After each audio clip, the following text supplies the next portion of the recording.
හරි බබා රෙකෝඩින් දැම්මා. එහෙනම් මම මුලින්දලා පොඩ්ඩක් ආයි කතා කරනවා මේ අයිබෝන් කියනවා ගණන් ගන්න එපා. අයිබෝන් වණක්කම් නමස්තේ සුබ සන්ධ්‍යාවක් වේවා සුබ රාත්‍රියක් වේවා. ඔන්න අපි අද පටන් ගන්න හදන්නේ 10 වසර පොතේ 4 වෙනි පාඩම ශ්‍රී ලංකාවේ පැරණි සමාජය. 10 වසර පොතේ මේක 10 වසර පන්තියක් යකෝ ඔබ 6 වසරකෙක් නම් මේක බලලා තේරුම්න්නේ නැහැ. තොට තව අවුරුදු 9ක් තියෙනවා මේ සිලබස් එකට එන්න. රයිට් පුතේ 6 7 8 9 ඇම්බැක්ටර් ඉන්නවා නම් පොඩ්ඩක් ඵලයල්ලා මේක 10 වසර 11 වසර පන්තියක්. හරි පුතේ අපි අද පටන් ගන්නේ 10 වසර ඉතිහාසය පොතේ 10 වසර ඉතිහාසය සිලබස් එකේ 4 වෙනි පාඩම ශ්‍රී ලංකාවේ පැරණි සමාජය. ශ්‍රී ලංකාවේ පැරණි සමාජය. මෙන්න මේ දිග සංකීර්ණ පාඩමක් හරි සනීපෙට ඔයාගේ ඔළුව අත ගාලා මේක බොහොම ලස්සනට ඔයාලට තේරුම් කරවන්න. මේ පාඩමේ සෙල්ලිපි පට්ට යන්න තියෙනවා. ඔන්න උදේ පාන්දර පාඩම පටන් ගන්න කලින් මම ඔයාලට මේ නිවේදනයක් කරන්නේ. පුතේ මේ පාඩමේ තනිකර සෙල්ලිපි ශිලාලිපි මගින් තමයි මේ පාඩම අපිට දුවන්න වෙන්නේ. මේ පාඩම ඇතුලේ තීක්ෂණ ඉද්දමල් ගොඩ පොඩ්ඩක් look at here මගේ දිහා පොඩ්ඩක් බලපන් ඒ කෙල්ලේ. තීක්ෂණ කොල්ලෝ right පොඩ්ඩක් මගේ දිහා බලපන් කොල්ලෝ. තීක්ෂණ හරි ඕකේ තීක්ෂණ. පුතේ මේ පාඩම ඇතුලේ සෙල්ලිපි විශාල ප්‍රමාණයක් තියෙනවා. right. මම ඊයේ ඔයාලට කිව්ව ලස්සන කතාවක් මේ පාඩම පටන් ගන්නකොට මේ පාඩම අපි ප්‍රධාන මාතෘකා 3කට කඩා ගන්නවා. අපි මේ පාඩම කොටස් 3කට බෙදනවා. හිතන්නකෝ ගඟක් අතු ගංගා 3කට බෙදනවා වගේ වැඩක්. මේ තියෙන්නේ මාතෘකා 3. right මම කැමරා එක ඔන් කරන්න කලින් මේක ලියාගත්තේ මගේ පහසුවට. 10 වසර පොතේ 4 වෙනි පාඩම කොටස් 3කට බෙදලා යනවා. එතකොට අපි අද දැන් සාකච්ඡා කරන්නේ මෙන්න මේ පළවෙනි මාතෘකාව ශ්‍රී ලංකාවේ පැරණි පාලන ක්‍රමයේ ස්වරූපය. අපිට මේවට එන්න වෙන්නේ තව දවස් දෙක තුනකට පස්සේ. එතකොට දැන් අපි අද කතා කරන්නේ දැන් අද මම ඔයත් එක්ක සාකච්ඡා කරන්න බලාපොරොත්තුෙන් ආවේ ශ්‍රී ලංකාවේ පැරණි පාලන ක්‍රමයේ ස්වරූපය කියන මෙන්න මේ පළවෙනි මාතෘකාව. ශ්‍රී ලංකාවේ පැරණි පාලන ක්‍රමයේ ස්වරූපය. ශ්‍රී ලංකාවේ පැරණි පාලන ක්‍රමයේ ශ්‍රී ලංකාවේ පැරණි පාලන ක්‍රමයේ ස්වරූපය. ශ්‍රී ලංකාවේ පැරණි පාලන ක්‍රමයේ ස්වරූපය. මෙන්න මේ ශ්‍රී ලංකාවේ පැරණි පාලන ක්‍රමයේ ස්වරූපය කියන ඔයාගේ අච්චු පොතේ මාතෘකාවක් ඇති. ඔයා ඉස්සලා උදේ පාන්දර ඒක හොයාගන්නකො. right හරි. 44 වෙනි පිටේ ඇත්තේ. 44 වෙනි පිටුව හරවන්න. දෙසඳු පට ගාලා වැඩේ කරන්න. right අද අලුත් ළමයි ටික දෙනෙක් ඉන්නවා.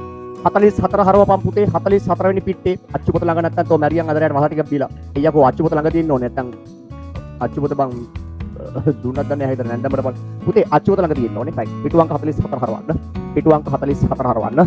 පිටු අංක 44 මෙන්න මේ මාතෘකාව ඔයා හොයාගන්න. එතකොට 4.1 ඒ කියන්නේ 4 වන ඒකකයේ 4 වෙනි පාඩමේ පළවෙනි අනුමාතෘකාව. මේ මාතෘකාව අපිට සම්පූර්ණයෙන් ඉවර කරන්න නම් අපිට සිද්ධ වෙනවා මේ මාතෘකාව යටතේ අපිට දීලා තියෙන අනුමාතෘකා 4ක් සාකච්ඡා කරන්න. මේ මාතෘකාව යටතේ අනුමාතෘකා 4ක් තියෙනවා අපිට සාකච්ඡා කරන්න. ඒ මාතෘකා 4 මම ඊයේ කිව්වා. right මේ මාතෘකා 4 ගැන මම ලොකු අවබෝධයක් ලොකු අදහසක් මම ඊයේ දුන්නා. දැන් අපිට තියෙන්නේ ඔන්න ඔය 4 කරන්න. දැන් අද අපේ ටාගට් එක මෙන්න මේ මාතෘකා 4 මෙන්න මේ අනුමාතෘකා 4 සාකච්ඡා කිරීම. right එක අපේ රටේ පැරණි පාලන ක්‍රමය තුල මූලික දේශපාලන ආයතන තුනක් ක්‍රියාත්මක වෙලා තිනවා ව්‍යවස්ථාදායකයේ විධායකයේ අධිකරණය කියලා. දන්නවනේ? හරි. ඊයේ ආපු එකට නම් ඉතින් මේවා දැන් කිරිකජු, පැඩිකජු අපේ රටේ ක්‍රියාත්මක වෙච්ච ප්‍රධාන දේශපාලන ආයතන තුනක් තමයි පළවෙනි කරුණේ තියෙන්නේ. ව්‍යවස්ථාදායකයේ විධායකයේ අධිකරණය කියලා. දෙවැනි එකේ තියෙන්නේ ප්‍රාදේශීය පාලනය ක්‍රියාත්මක වීම. තුන්වෙනි එකේ තියෙන්නේ සමාජ සුබ සාධන කටයුතු ක්‍රියාත්මක වීම. හතරවෙනි කරුණ වෙන්නේ විදේශ ප්‍රතිපත්ති ක්‍රියාත්මක වීම. මම ඒකට කිව්වා. හරි. රිතුෂ අපි ඒ කරුණු හතර ලිව්වද ඉතින්? මම මේ කරුණු හතර ඊයේ ලියන්න දුන්නද? ඔව් රිතුෂ හරි. ඒ කරුණු හතර මම ඊයේ ලියන්න දීලා තියෙනවා. හරි. එහෙනම් හැමෝම ඕකේ පළවෙනි කරුණත් අපි ලියලා පොඩි නෝට් එකකුත් දුන්න නේද? රිතුෂ වගේ මේ මම ඔයාලට මයික් එක දෙන්න ඕනේ කොතනින්ද රිතුෂ? මට අනිත් රිතුෂ හොයාගන්න බෑ මට හරි අමාරුයි. මම වෙන කෙනෙක් පොඩ්ඩක් අතර අල්ල ගන්නම්. ඊයේ ආපු අය පොඩ්ඩක් අත උස්සන්න මට කාප් එකට කතා කරන්න ඕනේ. ඊයේ නෝට් එක බිනුද මට මතක වයි හිටියේ බිනුද මයික් එක ගන්න. බිනුද මේ ඊයේ මම ඒ පළවෙනි මාතෘකාව දුන්නද?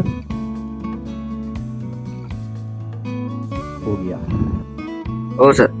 හරි. බිනුද ඊයේ පළවෙනි මාතෘකාව දීලා මම නෝට් එකක් ලියන්න දුන්නද? ඔව් සර්. ඊට පස්සේ සෙල්ලිපි තුනක් දුන්නද ලියන්න? ඔව් සර්. නෑ. සෙල්ලිපි තුන ලියාගත්තේ නෑනේ. දුන්නේ. සෙල්ලිපි තුන ලියාගත්තනේ. බුද්ධන්නේ හිල කෙරලා ගම මෙදිරිගිරි සෙල්ලිපිය. සෙල්ලිපි 3ක් 5ක් දැක්වේ කියලා නෝට් එක ඉවර කරේ. ඒ සෙල්ලිපි තුන ලියාගත්තේ නැද්ද? හරි. thank you very much. හරි. වැඩේ පටන් ගමු. අපේ රටේ පළවෙනි පාලන ක්‍රමය තුල දකින්න පුළුවන් ප්‍රධාන ලක්ෂණයක් තමයි ව්‍යවස්ථාදායකයේ විධායකය අධිකරණය කියන දේශපාලන ආයතන ක්‍රියාත්මක වීම. දෙසදු අම්බලන්තර තේර පුත්ත ජාතික පාසල. ලෝකයේ ඕනම රටක ප්‍රධාන දේශපාලන ආයතන තුනක් ක්‍රියාත්මක විය යුතුයි. වර්තමානයේ ඒ දේශපාලන ආයතන ක්‍රියාත්මක නොවන කිසිදු රටක් ලෝකේ පවතින්නේ නැහැ. ලෝකේ හැම රටකම දෙසදු ප්‍රධාන දේශපාලන ආයතන තුනක් තියෙනවා. එක ව්‍යවස්ථාදායකය, දෙක විධායකය, තුන අධිකරණය. ඕකේ මම නෝට් දාන්නම් ගෲප් එකට මෙතුකි. එක ව්‍යවස්ථාදායකය, එක ව්‍යවස්ථාදායකය, දෙක විධායකය, දෙක විධායකය, තුන අධිකරණය. ලෝකේ ඕනම රටක ව්‍යවස්ථාදායකයක්, විධායකයක්, අධිකරණයක් තියෙනවා. අපේ රටේ පැරණි පාලන ක්‍රමය තුලත් ඉන්නේ රාජානුකූල පාලන ක්‍රමය තුලත් මෙන්න මේ ව්‍යවස්ථාදායකයේ, විධායකයේ, අධිකරණය කියන දේශපාලන ආයතන ක්‍රියාත්මක වෙලා තියෙනවා. ඒ බවට සාක්ෂි තියෙනවා. අකුරු පොඩ්ඩක් ඇදයි ගණන් ගන්න එපා මම. පොඩි කාලේ අකුරු ලියන්න ප්‍රමාද වෙච්ච එකෙක් මට පොඩි කාලේ අකුරු කෙලින් ලියා ගන්න බැරුණා. ව්‍යවස්ථාදායකය, විධායකය, අධිකරණය. මේක තමයි පළවෙනි කරුණ. දැන් මා කීවට පසු ඔබත් කියපන්. ව්‍යවස්ථාදායකය, විධායකය, අධිකරණය යන දේශපාලන ආයතන ක්‍රියාත්මක වීම. ඉහම් පැටියෝ. පොඩ්ඩක් හයියෙන් ගියපන් ඈ. සද්ද මදි පොඩ්ඩක් එහා ගෙදර නැන්දම්මට පොඩ්ඩක් ඇහෙන ගියපන්. එතකොට තමයි නැන්දම්මට ඔබ අනිවාර්යෙන් එතකොට ඔබ හොඳට කෑ ගහලා පාඩම් කරනකොට එහා ගෙදර නැන්දම්මට අනිවාර්යෙන් දුව දෙනවා බය වෙන්න එපා ඈ. එහා ගෙදර නැන්දම්මව දාගන්න ඕන නම් පුළුවන් තරම් හැමදාම රැයට කෑ ගහලා සද්දට පාඩම් කරපන්. එතකොට නැන්දම් බල්ලෝ අඩවාරු මගේ බෑන පොඩ්ඩ හොඳයි හැමදාම පාඩම් කරනවා. හරි මගේ දූත් ගොඩ බෑනත් ගොඩ. හයියෙන් කියපන් නැන්දම්මට හෙන්න රයිට්. මං කිව්වට පස්සේ පුතේ හයියෙන් කියපන් කෑ ගහලා ඈ. ව්‍යවස්ථාදායකය, විධායකය, අධිකරණය යන දේශපාලන ආයතන ක්‍රියාත්මක වීම. හරි. මේක තමයි පළවෙනි ලක්ෂණය. ශ්‍රී ලංකාවේ පැරණි පාලන ක්‍රමය තුල දැකිය හැකි මූලික ලක්ෂණ 4ක් තියෙනවා අපේ සිලබස් එකේ. ඉන් පළමු ලක්ෂණය ව්‍යවස්ථාදායකයේ, විධායකයේ, අධිකරණයේ ක්‍රියාත්මක වීම. පුතේ මේ ව්‍යවස්ථාදායකයේ, විධායකයේ, අධිකරණයේ කියන මේ දේශපාලන ආයතන අපේ රටේ ක්‍රියාත්මක වුණා කියලා අපිට සනාථ කරන්න පුළුවන් ප්‍රමාණවත් සාක්ෂි කිහිපයක් පුරාවිද්‍යාඥයෝ මේ වෙනකොට තොරතුරු ලබාගෙන තියෙනවා. ඒ සාක්ෂි පුරාවිද්‍යාත්මක වශයෙන් අදගත් වන සාක්ෂි කිහිපයක්. ඒ කියන්නේ සෙල්ලිපි. මගේ පුතේ සෙල්ලිපි කියන්නේ සාහිත්‍ය මූලාශ්‍ර නෙමෙයි. සෙල්ලිපි කියන්නේ පුරාවිද්‍යාත්මක මූලාශ්‍ර. සෙල්ලිපි ලියන්නේ බං පොත්වල නෙමෙයිනේ. සෙල්ලිපියේ කොටන්නේ ගලක. එතකොට ගල් මත කොටන ලේඛන ඒවා සාහිත්‍ය ලේඛන නෙමෙයි. දනුජ පුතේ සෙල්ලිපි කොටන්නේ පුරාණ කාලේ මිනිස්සු සෙල්ලිපි කෙටුවේ ගලක. එලිමහනේ තියෙන පරිසරයේ තියෙන ගල් මත තමයි සෙල්ලිපි කොටන්නේ. එතකොට සෙල්ලිපිය ගලක කොටන ලද සෙල්ලිපියක් නිසා ඒවා පුරාවිද්‍යාත්මක මූලාශ්‍ර වලට අයිති වෙයි. සාහිත්‍ය මූලාශ්‍ර කියන්නේ පොත්පත් සහ ලේඛන විතරයි. එතකොට සෙල්ලිපි වලට ශිලාලිපි කියලා කියනවා, ශිලා ලේඛන කියලා කියනවා. සෙල්ලිපි වලට ශිලාලිපි, ශිලා ලේඛන කියලා කියනවා. ශිලාලිපි, ශිලා ලේඛන. හරි. මේ බව සනාථ කිරීම සඳහා ප්‍රමාණවත් සෙල්ලිපි 3ක් හඳුනාගෙන තියෙනවා. මෙන්න මේ සෙල්ලිපි 3 බලන්නකෝ. 1 බුද්ධන්නේ හෙළ සෙල්ලිපිය. හෙළ සෙල්ලිපිය. 2 කෙරෙලෑගම ප්‍රදේශයේ සෙල්ලිපිය. කෙරෙලෑගම ප්‍රදේශයේ සෙල්ලිපිය. 3 මැදිරිගිරියේ සෙල්ලිපිය. මැදිරිගිරියේ සෙල්ලිපිය 1 2 3. බය වෙන්න එපා. කිසි හදිසියක් නෑ අපි හැමීට පාඩම් කරමු ඈ. දැන් තොට දැන් මේ වචන අලුත් වචනනේ. මීට කලින් මේවා අහලත් නෑනේ. දැන් නිකන් බඩවැල් සවුත්තු වෙනවා වගේ ඇති සීන් එකක් ඇති. දැන් මං කල්පනා කරා මොකද්ද සර් මේ බුද්දන්නේ එහෙල කියන්නේ. මං අදමයි සර් මේ බුද්දන්නේ එහෙල ඇහුවේ. කෙරෙලෑගම කියන්නේ මොකද්ද සර්? මට කෙලක් බේරනවා කෙරෙලෑගම කියනකොට සර්. මැදිරිගිරිය සර් මට අහලා පුරුදුයි සර්. ඕක මැදිරිගිරිය ඔව් පුතු මැදිරිගිරිය ලංකාවේ ප්‍රසිද්ධයි. මැදිරිගිරිය දන්නේ නැත්නම් තෝ මැදිරිගිරිය දන්නේ නැත්නම් තෝ එන පොඩි එකෙක් මැදිරි අන්න හරි බං. රිතුෂ මැදිරිගිරිය වටදාගේ ප්‍රසිද්ධයි. බබෙක් චෙක් කරන්න ඔය. රිතුෂ මැදිරිගිරිය වටදාගේ ලංකාවේ ලස්සන වටදාගයක් මැදිරිගිරිය. මැදිරිගිරිය ප්‍රසිද්ධයි. පොළොන්නරු දිස්ත්‍රික්කයේ තියෙන්නේ. ආගන්න පුතේ දැන් අපි මේක කොනක ඉඳලා හරි ලස්සනට කතා කරමු. බුද්දන්නේ හෙල කියන්නේ අනුරාධපුර දිස්ත්‍රික්කයේ තියෙන ගමක්. ඔයාගේ ඇඟිලි ස්පීඩ් නම් පටගාලා ෆෝන් එකේ Google search කරන්න බුද්දන්නේ හෙල. අනුරාධපුර දිස්ත්‍රික්කයට අයිති වෙන්නේ. right Google map search කරන්න බුද්දන්නේ හෙල අනුරාධපුර දිස්ත්‍රික්කය. කෙරෙලෑගම ප්‍රදේශයේ කෙරෙලෑගම අයිති වෙන්නේ අනුරාධපුර දිස්ත්‍රික්කයට. දැන් මම කාට හරි මයික් එකක් දෙනවා. බුද්දන්නේ හෙල අයිති වෙන්නේ අනුරාධපුර දිස්ත්‍රික්කයට. කෙරෙලෑගම අයිති වෙන්නේ අනුරාධපුර දිස්ත්‍රික්කයට. හැබැයි මැදිරිගිරිය අයිති වෙන්නේ පොළොන්නරුව දිස්ත්‍රික්කයට. පුතේ මෙන්න මේ ප්‍රදේශ තුනෙන් සෙල්ලිපි 3ක් හොයාගෙන තියෙනවා. ඒ නිසා මේ සෙල්ලිපි 3 අපි හඳුන්වන්නේ බුද්දන්නේ හෙල සෙල්ලිපිය. බබා දෙයක් කියන්න තියෙනවා. මෙන්න මේක පොඩ්ඩක් ඔය අවබෝධ කරගන්න. බුද්දන්නේ හෙල ප්‍රදේශයෙන් එක සෙල්ලිපියක් නෙමෙයි සෙල්ලිපි කිහිපයක්ම හඳුනාගෙන තියෙනවා. බුද්දන්නේ හෙල ප්‍රදේශයෙන් රජවරු කිහිප දෙනෙකුට අයත් සෙල්ලිපි කිහිපයක් හඳුනාගෙන තියෙනවා. එතකොට මේ බුද්දන්නේ හෙල කියන්නේ මේ ප්‍රදේශයක්. එතකොට මේ ප්‍රදේශයෙන් හඳුනාගත්ත මේ එක්තරා සෙල්ලිපියක්. කෙරෙලෑගම ප්‍රදේශයේ සෙල්ලිපිය, මැදිරිගිරිය ප්‍රදේශයේ සෙල්ලිපිය. පුතේ සෙල්ලිපියකට නම තියන්නේ සෙල්ලිපිය හොයාගන්න ප්‍රදේශය අනුව. මනීෂා විදර්ශනී දැන් නිකන් හරි පුතේ මොනරාගල මනීෂා පොඩ්ඩක් මට කියපන් පුතේ මම මයික් එක දුන්නා. මනීෂා ඔයා මොනරාගල ඔයාගේ ගම මොනරාගල දිස්ත්‍රික්කනේ. ඔයාගේ ගම කොහෙද? ඔයාගේ ගෙවල් තියෙන වසම ගම මොකද්ද? ඇතිමලේ සර්. ඇතිමලේ. මනීෂා දැන් නිකන් හරි අපේ රටේ පුරාවිද්‍යාඥයන්ට පුතේ මනීෂා උඹලගේ ගෙවල් ළඟින් උඹලගේ ගෙවල් පාත උඹලගේ ගෙවල් ළඟ ප්‍රදේශයකින් ඇතිමලේ ප්‍රදේශයෙන් සෙල්ලිපියක් හම්බ වුණොත් ඒ සෙල්ලිපිය හඳුන්වන්නේ ඇතිමලේ සෙල්ලිපිය කියලා. හරිද? තාම එහෙම සෙල්ලිපියක් හම්බෙලා නැතිව තියෙන්නේ මනීෂා. උඹ හරි ගිහලා කොටපන් ගලක. එතකොට ඔක පුරාවිද්‍යාඥයෝ උස්සගෙන යයි බුවත් එක්ක ඇතිමල සෙල්ලිපිය. එතකොට රන්කෙත් දෙසඳු රන්කෙත් මට පොඩ්ඩක් කතා කරන්න. දෙසඳු ඔයා මම දන්නවා අම්බලන්තොට කියලා. ඔයාගේ ගෙවල් තියෙන අම්බලන්තොට ගම මොකක්ද? රිදියගම. එතකොට රන්කෙත් දෙසඳු රන්කෙත් රිදියගම ප්‍රදේශයෙන් සෙල්ලිපියක් හම්බ වුණොත් පුරාවිද්‍යාඥයන්ට ඒ සෙල්ලිපිය නම් කරන්නේ රිදියගම සෙල්ලිපිය කියලා. දැන් තාම රිදියගම ප්‍රදේශයෙන් සෙල්ලිපිය හඳුනාගෙන නැහැ. හැබැයි රිදියගම ප්‍රදේශයෙන් සෆාරියක් නම් හොයාගෙන තියෙනවා. රයිට් හොඳයි හරි. වනෝද්‍යානයක් සෆාරි නම් තියෙනවා. එහෙනම් my dear children ඔයාලට තේරෙන්නේ නැති සෙල්ලිපියකට නම තියන්නේ ඒ සෙල්ලිපිය හොයාගන්න ප්‍රදේශය අනුව. දැන් වල්ලිපුරම් රන්සන්නස අපි අද කතා කරනවා අපි අද වල්ලිපුරම කතා කරනවා. තෝ ගැම්මෙන් ඉඳන් වල්ලිපුරම් රන්සන්නස කියන්නේ වල්ලිපුරම් කියලා ගමකින් හොයාගත්ත සන්නසක්. පනාකඩුව තබ සන්නස කියන්නේ පනාකඩුව කියලා ගමකින් හඳුනාගත්ත සෙල්ලිපියක් අභිලේඛනයක්. පනාකඩුව තබ සන්නස. එහෙනම් my dear friends මේ නම් ලංකාවේ තියෙන ප්‍රදේශ තුනක්. මේ ප්‍රදේශ තුනෙන් සෙල්ලිපි තුනක් වාර්තා වෙනවා. ඒ නිසා ඒ සෙල්ලිපි හඳුන්වන්නේ මේ නම් වලින්. දැන් අපි ඇයි පුතේ මේ සෙල්ලිපි කතා කරන්නේ?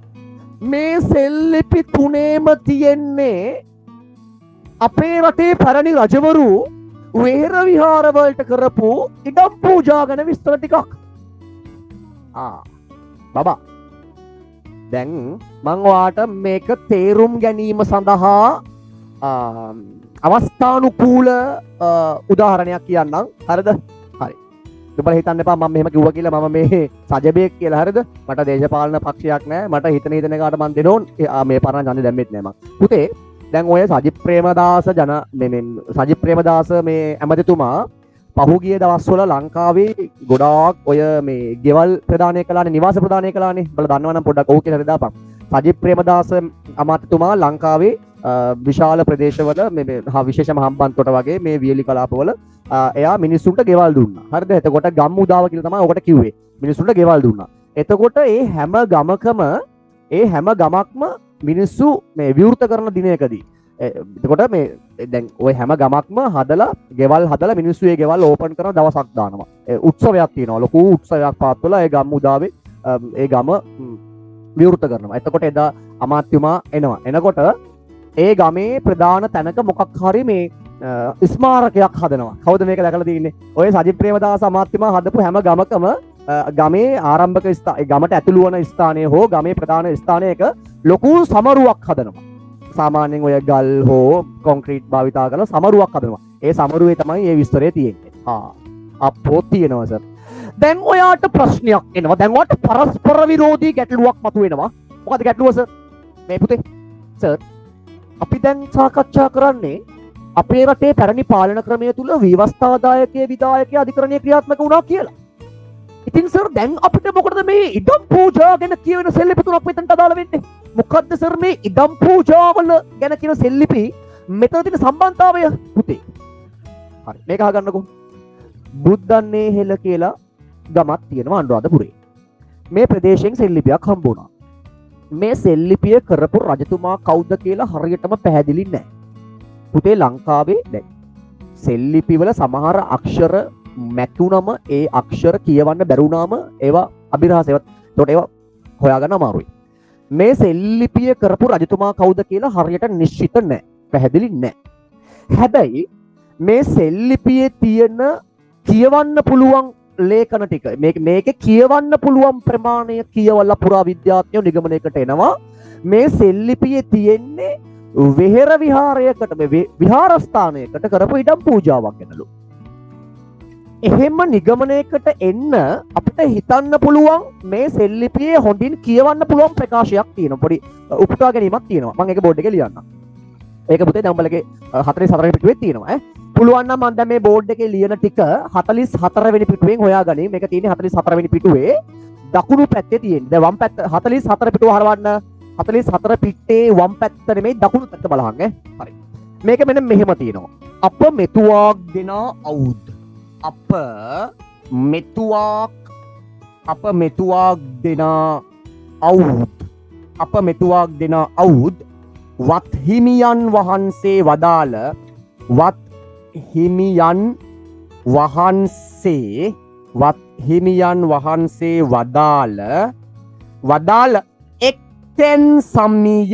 එක්තැන් සමියෙන් හොඳට බලන්න මෙතන තියෙන්නේ එක්තැන් සමියෙන්ද එක්තැන් සොමියෙන්ද මට කියන්න කට්ටිය ඔතන chat කරන්න ඔතන ඔයා මේක ඉස්සලා හොයාගත්තද ඉස්සලා මේක හොයාගන්නකො අප මෙතුවාක් දෙනා අවුත් වත්හිමියන් වහන්සේ වදාළ එක්තැන් සමියෙන් හොයාගත්තු කට්ටිය අත උස්සන්න නැත්නම් මැසේජ් එකක් දාන්න හොයාගත්තා කියලා මේක තියෙන්නේ පිටු අංක 44 දකුණු පැත්තේ එල ඔන්න දැන් හොයාගත්තු කට්ටිය ප්‍රතිචාර දක්වනෝ ඔය සම්පූර්ණ පාඩය අන්ඩර්ලයින් කරන්න එහෙම නැත්නම් හයිලයිට් එකකින් පාට කරන්න හයිලයිට් කරන්න දැන් ඔය පාඩය හයිලයිට් කරන්න නැත්නම් අන්ඩර්ලයින් කරන්න රයිට් පුතේ අපි දැන් බලමු මොකද්ද මේ කුණුවarpේ මොකද්ද බම් මේවා සිංහල දෙයක්ෝ මේවා තමිල්ද මේවා හින්දිද මේවා මොනවද බම් මේ අප මෙතුවාක් දෙන අවුද්වත් හිමියන් වහන්සේ වදාළ එක්තැන් සමියෙන් මොකද්ද බම් මේ කුණුවarpද බම් පුතේ අපේ රටේ සුද්ධ සිංහල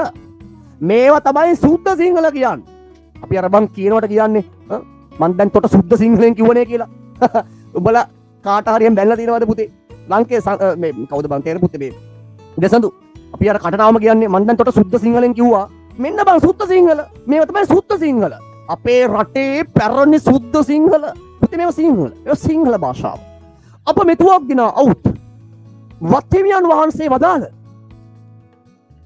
මම ඔයාට පෙන්වන්නම් මේක ඇතුලේ තියෙන ඔයා හොඳට දන්න වචනයක් ඒ වචනේ ඔයා හොඳට දන්නෝ මේ තියෙන වදාළ කියන්නේ මොකද්ද බුදුන් වහන්සේ වදාළ පුතේ වදාළ කියන්නේ මොකද්ද චෙක් කරන්න වදාළ කියන්නේ මොකද්ද බුදුරජාණන් වහන්සේ වදාළ කියන්නේ කියන ලද හරියට හරි රිතෝෂ සුපිරි දැන් පුතේ දැන් පොඩි ගැම්මක් එන්න ඕනේ ඇඟට දැන් පුරාවිද්‍යාඥයෙක් වගේ දැන් තොට පොඩි මොරාල් එකක් එන්න ඕනේ දැන් ආසාවක් ඇති වෙන්න දෙයක් ලංකාවේ පුරාවිද්‍යාව ඉගෙන ගන්න සෙල්ලිපි හදාරන්න සෙල්ලිපි කියවන්න හරි හරි ඉස්සලා ඔලවල් ලියලා ඒ ලෙවල් කරලා ඉඩ තිබ්බොත් විතරක් ඔබලා මේ ඔබලට පුළුවන් මේව කරන්න පුරාවිද්‍යාවේදී උපාධි කරන්න පුළුවන්. මේක ලස්සන කියන්නේ විනෝදාංශයට හරි කමන්නේ ආසාවට හරි කමන්නේ දෙසඳු ඔන්න හොඳේ මේක දැන් මේක මේ කතාව අහන් ඉඳලා තව මේක ගැන තොරතුරු හොයලා ඔන්න ඔයලන්ට උඹලගේ YouTube channel එකට හොඳ වීඩියෝ එකක් දාන්න පුළුවන් තැනක් ඈ දෙසඳු උඹලා මේ පොඩ්ඩක් බලන්න ට්වින්ස් ඩබලක් ඉන්නවා දෙසඳුයි නම් දෙක මතක නැහැ දෙස රන්කේ ට්වින්ස් ඩබලක් ඉන්නවා උන් දෙන්න අයියා මල්ලි එක කුසේ උපන් අයියා මල්ලි එකම ට්වින්ස් දෙන්නෙක් එකම ළමයි දෙන්නෙක් රයිට් ඕකේ පුතේ උඹල දෙන්න අනිවාර්යෙන් මේ දෙක ගැන තව විස්තර හොයලා විකිපීඩියා තව වෙබ්සයිට් යූස් කරලා තව තොරතුරු හොයලා අනිවාර්යෙන් වීඩියෝ එකක් කලපන් මේකෙන්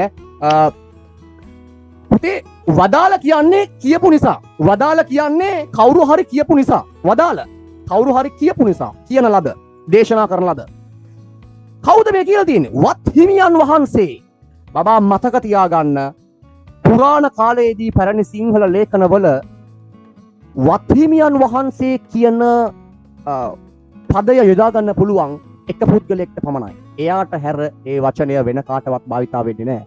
වත්හිමියන් කියන්නේ රජතුමාට. රටේ රජතුමාට තමයි වත්හිමියන් කියලා කියන්නේ. වත්හිමි කියන්නේ මේ රටේ භූමියේ අධිපතිත්වයක් හංගවන වචනයක්.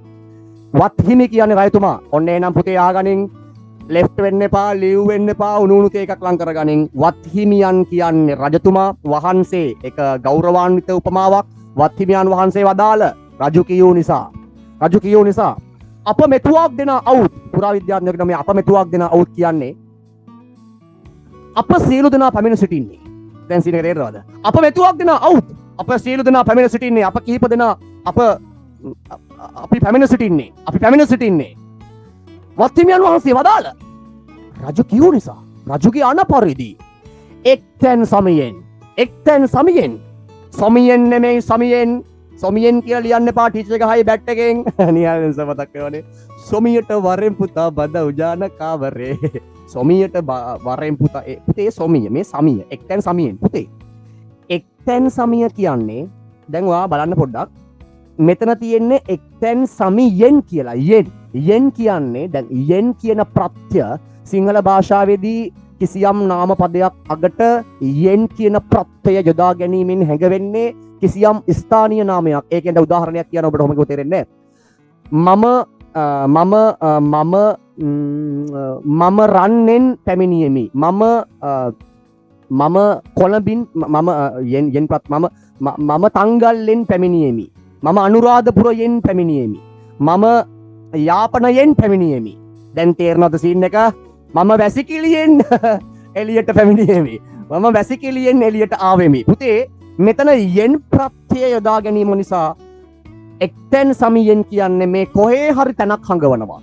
අපේ රටේ පුරාවිද්‍යාඥයෝ මේ ගැන ගැඹුරු පර්යේෂණ කරලා එයාලා හොයාගෙන තියෙනවා එක්තැන් සමිය කියන්නේ රාජසභාවට කියලා. ඔය එක්තැන් සමිය කියන වචනය හැදෙන්නේ පැරණි ඔය භාෂාවේ එන ඒක ආස්ථාන සාම්‍ය කියන දිග වචනයක් කැටි කරලා ඒක ආස්ථාන සාම්‍ය කියලා දිග වාක්‍ය ඛණ්ඩයක් කැටි කරලා තමයි තනි වචනයකින් එක්තැන් සමිය කියන වචනය ගොඩනගලා තියෙන්නේ. ඒක ආස්ථාන සාම්‍ය කියන්නේ රාජසභාවේ එකගතාවය. ඒක ආස්ථාන සාම්‍ය රාජසභාවේ එකගතාවය. එතකොට මේක තනි වචනෙන් එක්තැන් සමිය. එක්තැන් සමිය කියන්නේ රාජසභාවේ එකගත්වේ. එක්තැන් සමිය කියන්නේ රාජසභාවෙන්. එක්තැන් සමිය කියන්නේ රාජසභාව. සීන් එක තේරෙන කට්ටිය හાર્ට් එකක් දාන්න බෑ. දැන් සීන් එක තේරෙන කට්ටිය හાર્ට් එකක් දාන්න. හරි. ඔන්න මම තව එකම එක පාරක් කියන්නම්. අනුරාධපුර දිස්ත්‍රික්කයේ බුද්ධන්නේ කියලා ප්‍රදේශයක් තියෙනවා. මේ බුද්ධන්නේ ප්‍රදේශයෙන් සෙල්ලිපියක් ශිලාලිපියක් හම්බ වෙනවා. මේ ශිලාලිපිය කරවූ රජු කවුද කියලා තාම හඳුනාගෙන නැහැ, නිශ්චිත නැහැ. හැබැයි මේ සෙල්ලිපියේ කියවන්න පුළුවන් ලේඛනය කියවන්න පුළුවන් ඒ අක්ෂර කියවලා අපේ රටේ පුරාවිද්‍යාඥයෝ මේ සෙල්ලිපියේ පිළිබඳව යම් අදහසක් ලබා නිගමනයක් ලබා දෙනවා. මේ සෙල්ලිපියේ එක් තැනක මෙන්න මෙහෙම පාඩයක් තියෙනවා. පුතේ මේ තියෙන්නේ මේ සෙල්ලිපියේ තියෙන මේ මම බෝඩ් එකේ ලියලා තියෙන්නේ මේ සෙල්ලිපියේ තියෙන සම්පූර්ණ විස්තරය තුල අඩංගු එක් කොටසක් පමණයි. තව මේක ගොඩාක් දේවල් තියෙනවා. අප මෙතුවක් දෙන අවුත් වත්හිමියන් වහන්සේ වදාළ එක්තැන් සමියෙන් මේක සමස්ත මේක සම්පූර්ණ අර්ථය මෙන්න. අප සියලු දෙනා පැමිණ සිටින්නේ මහරජුගේ අනපරිදි රජු කියූ නිසා රාජසභාවෙන්. ඒ බලන්න අප මෙතුවක් දෙන අවුත් වත්හිමියන් වහන්සේ වදාළ එක්තැන් සමියෙන් අප මෙතුවක් දෙන අවුත් වත්හිමියන් වහන්සේ වදාළ එක්තැන් සමියෙන් අප සියලු දෙනා පැමිණ සිටින්නේ රාජකීය නිසා රාජ සභාවේ. එහෙනම් බබෝ එක්තැන් සමිය කියන්නේ රාජ සභාව කියලා හඳුනාගෙන තියෙනවා. රාජ සභාව කියන්නේ ව්‍යවස්ථාදායකය හා විධායකය. රාජ සභාව කියන්නේ ව්‍යවස්ථාදායකය හා විධායකය වශයෙන් කටයුතු කරපු ආයතනය. රිතුෂ රජ කාලේ අපේ රටේ ව්‍යවස්ථාදායකය හා විධායකය වශයෙන් කටයුතු කළේ රාජ සභාව. එහෙනම් මගේ පුතේ දැන් විභාගෙට එන ඉරිගහන ප්‍රශ්නයක් දෙවනි වාරෙට දැන් ගැම්මෙන් ඉදපන් හොම්බෙන් ඉදපන් 10 දෙවනි වාරෙට එන්න පුළුවන් ඉරිගහන MCQ ප්‍රශ්නයක්. ලොවෙත් එනවා මේ ප්‍රශ්නේ මෙතන ඉන්න කාට හරි කොහේ හරි පළාතකට. මෙතන පළාත් කිහිපයක දරුවෝ ඉන්නවා. මෙතන මේ වෙලාවේ පළාත් කිහිපයක දරුවෝ ඇති. මේ ප්‍රශ්නේ මෙතන ඉන්න කුමන හෝ පළාතකට ආවේ නැත්තම් තවත් මං බ්ලට් ගන්නන්නේ නැහැ. මෙන්න ප්‍රශ්නේ. පුරාණ කාලයේදී මෙරට සෙල්ලිපිවල ව්‍යවස්ථාදායකයෝ හෝ විධායකයෝ හැඳින්වීමට යොදාගත් පදය කුමක්ද? උත්තරේ තමයි එක්තැන් සමිය. උත්තරේ මොකද්ද? එක්තැන් සමිය. ආයි ප්‍රශ්න කියන්නම්. පුරාණ කාලයේදී මෙරට ව්‍යවස්ථාදායකයෝ හෝ විධායකයෝ හැඳින්වීම සඳහා යොදාගත් පදය කුමක්ද? උත්තරේ තමයි එක්තැන් සමිය. සමිය නෙමේ සමිය. එක්තැන් සමිය, එක්තැන් සමිය, එක්තැන් සමිය. එක්තැන් සමිය කියන්නේ රාජ සභාව. රාජ සභාව කියන්නේ ව්‍යවස්ථාදායකය හා විධායකය. පොඩි සමීකරණයක් කියන්න. A සමානයි B, B සමානයි C. මම හැම අවුරුද්දෙම ළමයිට මේක පැහැදිලි කරේ මෙන්න මේ සමීකරණයෙන්. A සමානයි B, B සමානයි C. එම නිසා දැන් කවුද මේක කියන්නේ මාත් එක්ක? A සමානයි B, B සමානයි C. එම නිසා දැන් ඉතිරි පදේ කවුද කියන්නේ? චැට් කරපන් පුතේ. චැට් කරපන්. ඔය පල්ලෙහෙන් කොටපන්. මේක බැරි නම් අද රැයට වහ ටිකක් කාලා තෝ මැරියා. A B ට සමානයි නම් B C ට සමානයි නම් අවසාන පදේ කියන්න පුතේ. අවසාන පදේ කියන්න A B සමානයි නම් B C සමානයි නම් අවසාන පදේ මොකද්ද? හැමෝම චැට් කරපන් නිකන් ඉන්න එපා. හැමෝම කොටපන්. ඕකේ ඔය නිකන් තියෙන ඇඟිලි වලින් කොටපන් පුතේ. රයිට්. අනේ කොටපන්. හරියට හරි. A සමානයි C. A B සමානයි නම් B C සමානයි නම් A C ට සමාන වෙන්න ඕනේ. ඒක ගණිතමය මූලධර්මයක්. දැන් මං ඔයාලට කියන ලස්සන කතාවක් ඔන්න බලන්න. ලස්සන කතාවක් කියන්නම් දැන්. ලස්සන කතාවක් කියන්නම්. දවසක් උසස් පෙළ ලොජික් ක්ලාස් එකක තර්ක ලොජික් කියන බං උසස් පෙළ තර්ක ශාස්ත්‍රයේනේ. දවසක් රිතුෂ A level advanced level A level class එකක ලොජික් කරන සර් කෙනෙක් පන්තියේ ළමයිට මේ සමීකරණය කියලා පන්තියේ ළමෙක් නැගිට්ටවලු පුතේ මෙන්න මේ වගේ තව උදාහරණයක් ගණිතය මූලධර්ම වලින් නැතුව නිකන් ප්‍රායෝගික ජීවිතෙන් උදාහරණයක් කියන්නේ ඒගොල්ලෝ. ඌ නැගිටලා කිව්වලු මගේ එක ඌ සුපිරි කොල්ලෙක් ඌ කිව්වලු සර් මම සර්ට ආදරෙයි සර්ගේ දුවට ආදරෙයි එම නිසා මම සර්ගේ ඩඩ කිව්වලු අර උට ගාන් දුවනකන් ගැව්වලු හරිද. ඉතින් යකෝ ඌගෙන් ප්‍රශ්නයක් අහලා උත්තර දුන්නම ඌටම ගන්නවා සර්. ඉතින් එහෙම බෑනේ යකෝ අසාධාරණයිනේ. සර් කිව්වලු පුතේ A සමානයි B, B සමානයි C. එම නිසා A සමානයි C කිව්වලු. කියපන් කිව්වලු පුතේ ගණන් හැර වෙන මොකක් හරි උදාහරණයක් කියපන් කිව්වලු. අර ඌ කිව්වලු සර් මං සර්ට ආදරෙයි, පට්ට ආදරෙයි. ඉතින් සර්ගේ දුවට ආදරෙයි. ඉතින් එම නිසා සර් මම සර්ගේ දුවට ආදරෙයි කිව්වලු. අන්න ඒ වගේ සීන් එකක් හරි. පුතේ දැන් ඕක අපි මෙන්න මේ සමීකරණ දාලා බලමු. හරිද? හරි. එක්තැන්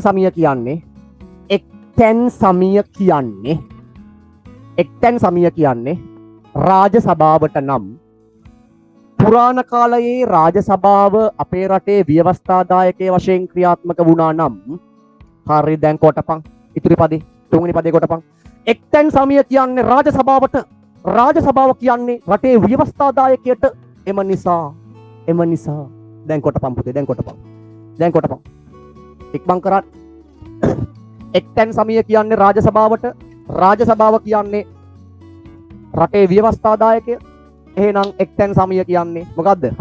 එක්තැන් සමිය කියන්නේ ව්‍යවස්ථාදායකය. හැබැයි පොඩ්ඩක් සීන් එකේ ඉඳපන්. හැබැයි මම ඔබට පොඩි බඩක් කියන්නම්. ඒක ගැන පොඩ්ඩක් අවධානයෙන් ඉඳපන්.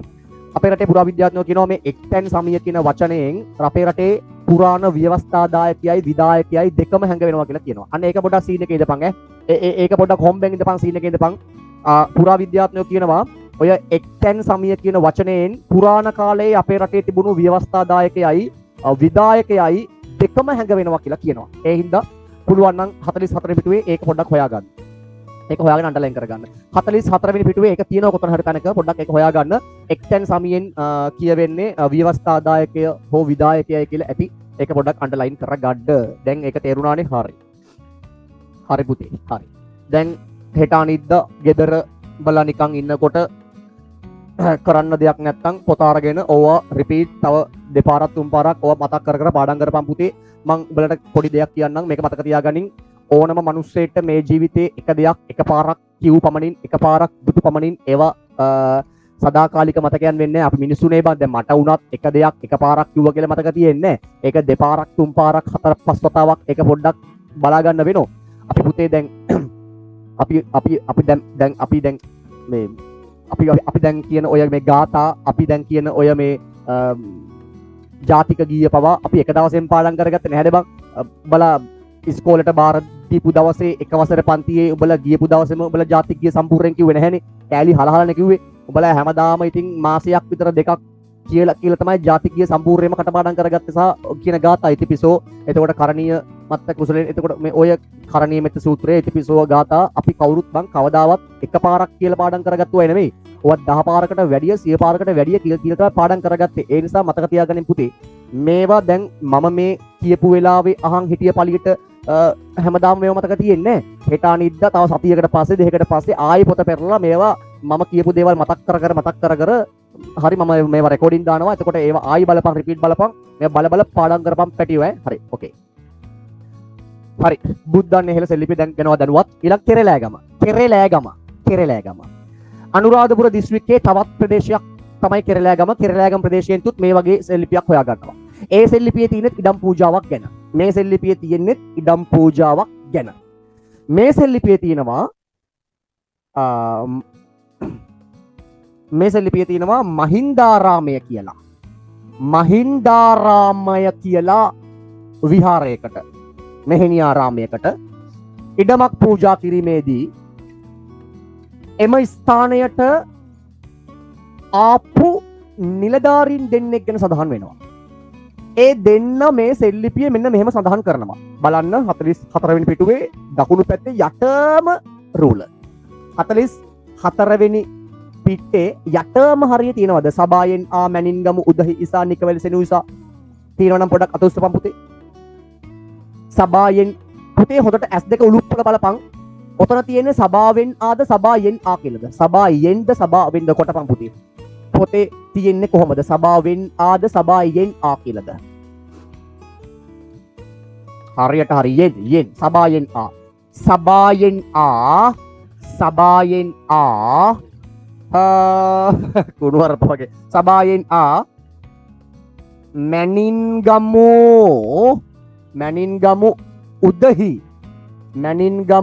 උදහි ඉසා ඒ මොකද බං ඉස්සෙද්ද? නෑ ඉස්සෙක් නෙමෙයි. සබායෙන් ආ මැනින්ගමු උදහි ඉසා නිකවැලි සෙනු ඉසා.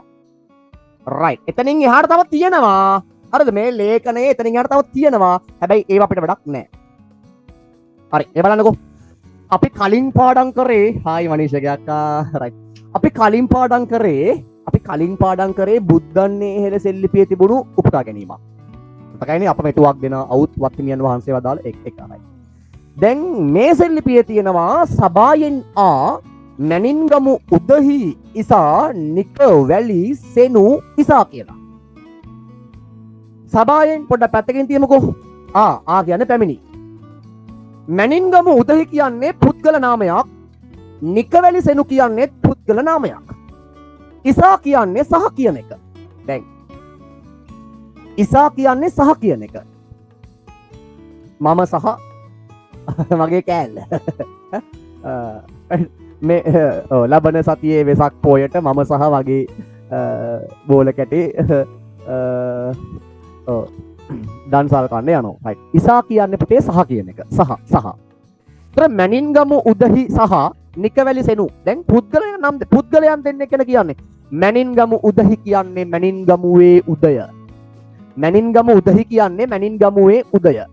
නිකවැලි සෙනු කියන්නේ නිකවැල්ලේ සේන. ඇයි? නිකවල්ලේ නෙමෙයි යකෝ තොට ගානෝ හොම්බහිල්ල නිකවල්ලේ කියන්න එපා යකෝ කැතයි. නිකවල්ලේ නෙමෙයි යකෝ නිකවැල්ලේ සේන.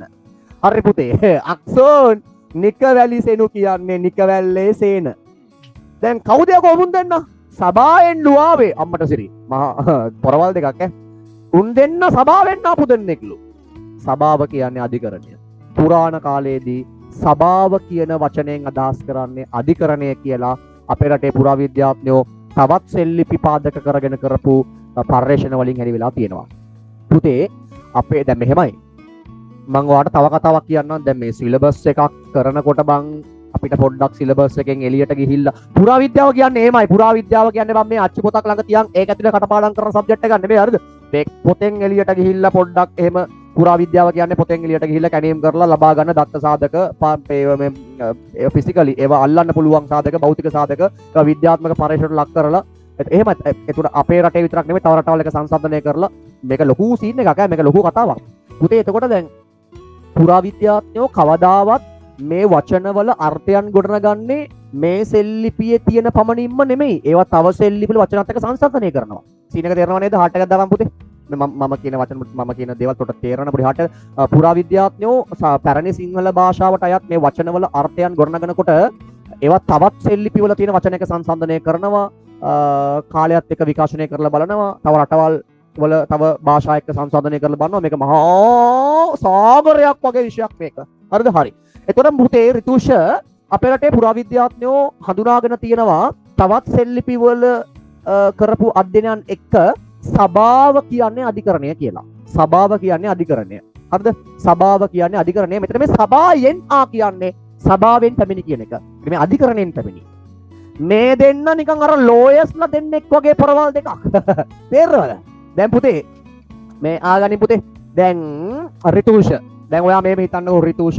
පුතේ දැන් ඔයාගේ ගෙදර ඔයාගේ සම්පූර්ණ ඉඩම සහ නිවස මම සල්ලි වලට ගන්නවා. දැන් ඔයාගේ ගෙදර මට විකුණනවා.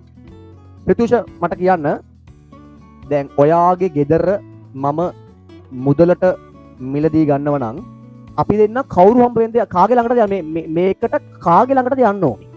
ආවගේ මයික් එක වටනේ හැනි. දෙසඳු රන්කෙත්. දෙසඳු පොඩ්ඩක් මයික් එක ගන්න මගේ එක. පෙරපුත්තේ. දෙසඳු මම වගේ ප්‍රශ්නයක් අහනවා. දෙසඳු ඔයාගේ මොකක් හරි දේපලක්. දෙසඳු මයික් එක ගන්න. දෙසඳු ඔයාගේ මොකක් හරි දේපලක්. මයික් එක ගත්තද පුතේ? නේ?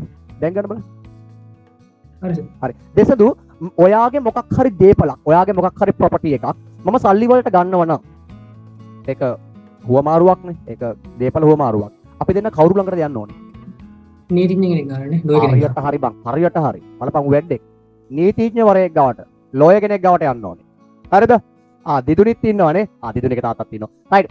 පුතේ එතකොට අපි මම ඔයාගේ ප්‍රොපර්ටි එකක් සල්ලි වලට ගන්නව නම් ඔයාගේ දේපලක් මම මුදල් වලට ගන්නව නම් අපි දෙන්න ලෝය කෙනෙක් ගාවට යන්න ඕනේ. අපි දෙන්න බං දත් දොස්තර කෙනෙක් ගාවට ගිහලා හරියන්නේ නැහැ නේ බං. එතකොට අපි දෙන්න ලෝය කෙනෙක් ගාවට ගිහිල්ලා නීතිමය නෛතික විදිහට ඒවා ලේඛනගත කරන්න ඕනේ. රයිට්? හරි. පුතේ කිසියම් පාර්ශවයක් සතු ඉඩමක් තවත් පාර්ශවයක් වෙත පවරනකොට එහිදී නීතිමය ලේඛන ලියා තැබීමට නීතිඥවරු කියන අධිකරණ නිලධාරීන් පැමිණීම අවශ්‍යයි. හාට් එකක් දෙන්න මම කියන එක තේරුණා කියලා හංගවන්න. කිසියම් පාර්ශවයක් සතු ඉඩමක් තවත් පාර්ශවයකට පවරනකොට එහි නීතිමය පැත්ත ලියන්න, එහි නීතිමය කටයුතු ලියන්න අධිකරණ නිලධාරීන් අවශ්‍යයි.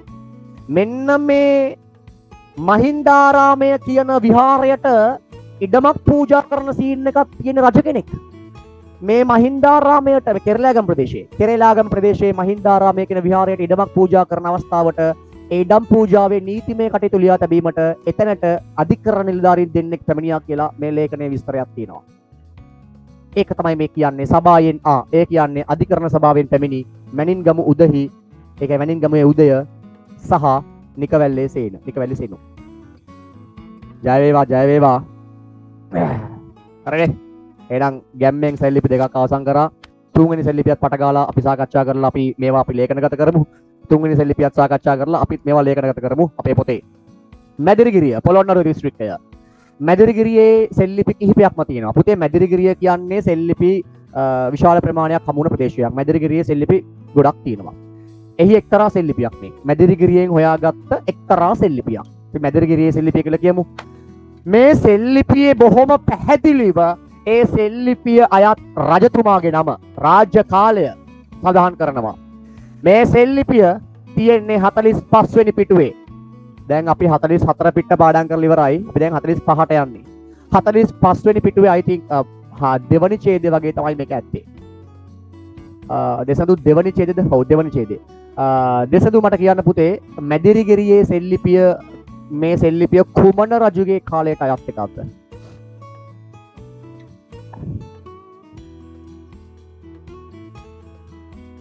ඔතන තියෙනවා දෙසඳු 45 වෙනි පිටුවේ දෙවනි ඡේදය බලන්න.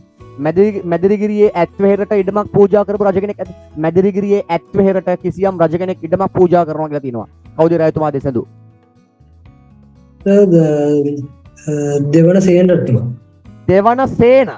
දෙවනසේන රජතුමා the king of දෙවනසේන. දැන් මේක දෙසඳු මේ ඉංග්‍රීසි මීඩියම් නේ. මට දැන් මේක ඉංග්‍රීසියෙන් කියපම් පුතේ දෙවනසේන රජතුමා. දැන් කොහොමද ඉංග්‍රීසි මීඩියම් වලදී අපි ඔක් කියන්නේ? දෙවනසේන රජතුමා. The second Sena. king of second Sena. Yeah. right. පුතේ බබා දැක්ක නේද? දැන් ඕක ඉංග්‍රීසි මීඩියම් අයට කියන්න වෙන්නේ king of second Sena he is giving to ඉඩමක් විහාරයකට. ඒ කියන්නේ බං මේ ඇත්තට හරිද?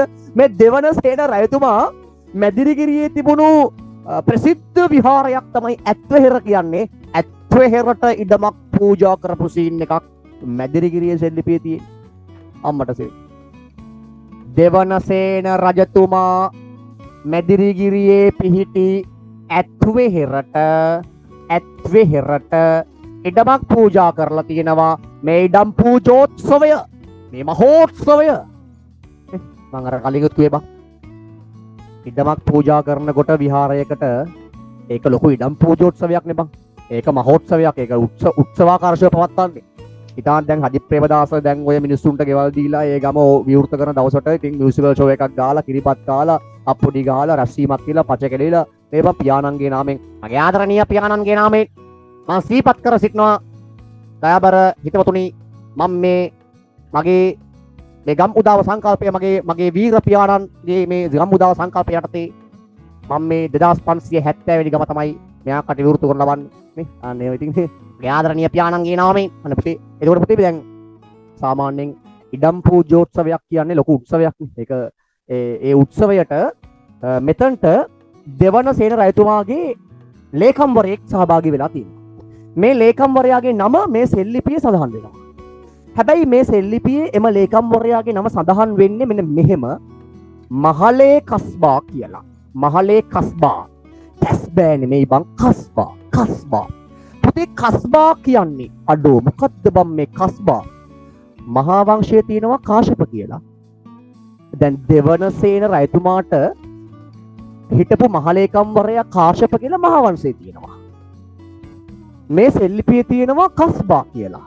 දැන් පුරාවිද්‍යාඥයෝ ඕනේ යකෝ අක්ෂරම් දැන් අපිටම පුළුවන් මේක ਵਿਚාරය කරගන්න. එහෙනම් අපිට පැහැදිලි මහා වංශයේ තියෙනවා දෙවනසේන රජතුමාට කාශ්‍යප කියලා මහලේකම්වරයෙක් හිටියා කියලා. මේ සෙල්ලිපියේ තියෙනවා මහලේ කස්බා කියලා.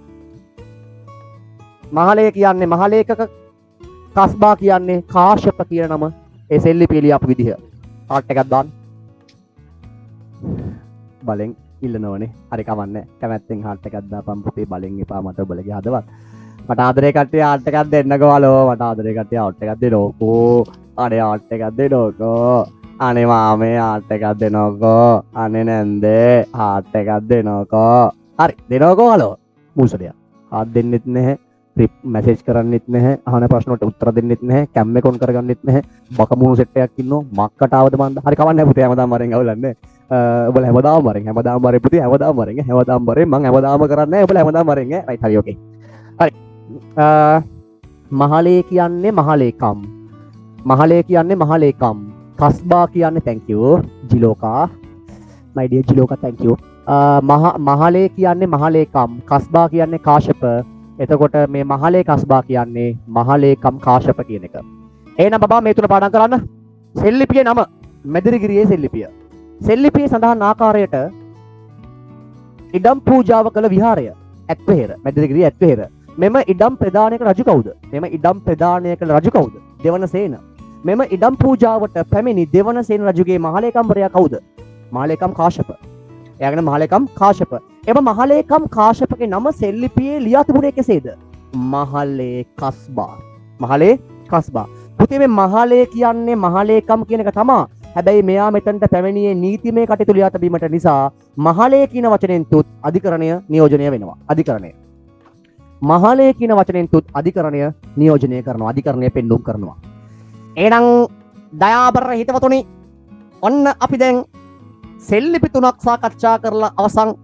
මේ සෙල්ලිපි තුන තමයි බුද්ධන්නේ හෙළ සෙල්ලිපිය, කෙරළෑගම ප්‍රදේශයේ සෙල්ලිපිය සහ මැදිරිගිරියේ සෙල්ලිපිය. මේ සෙල්ලිපි දෙකයි තිබෙන්නේ අනුරාධපුර දිස්ත්‍රික්කයට.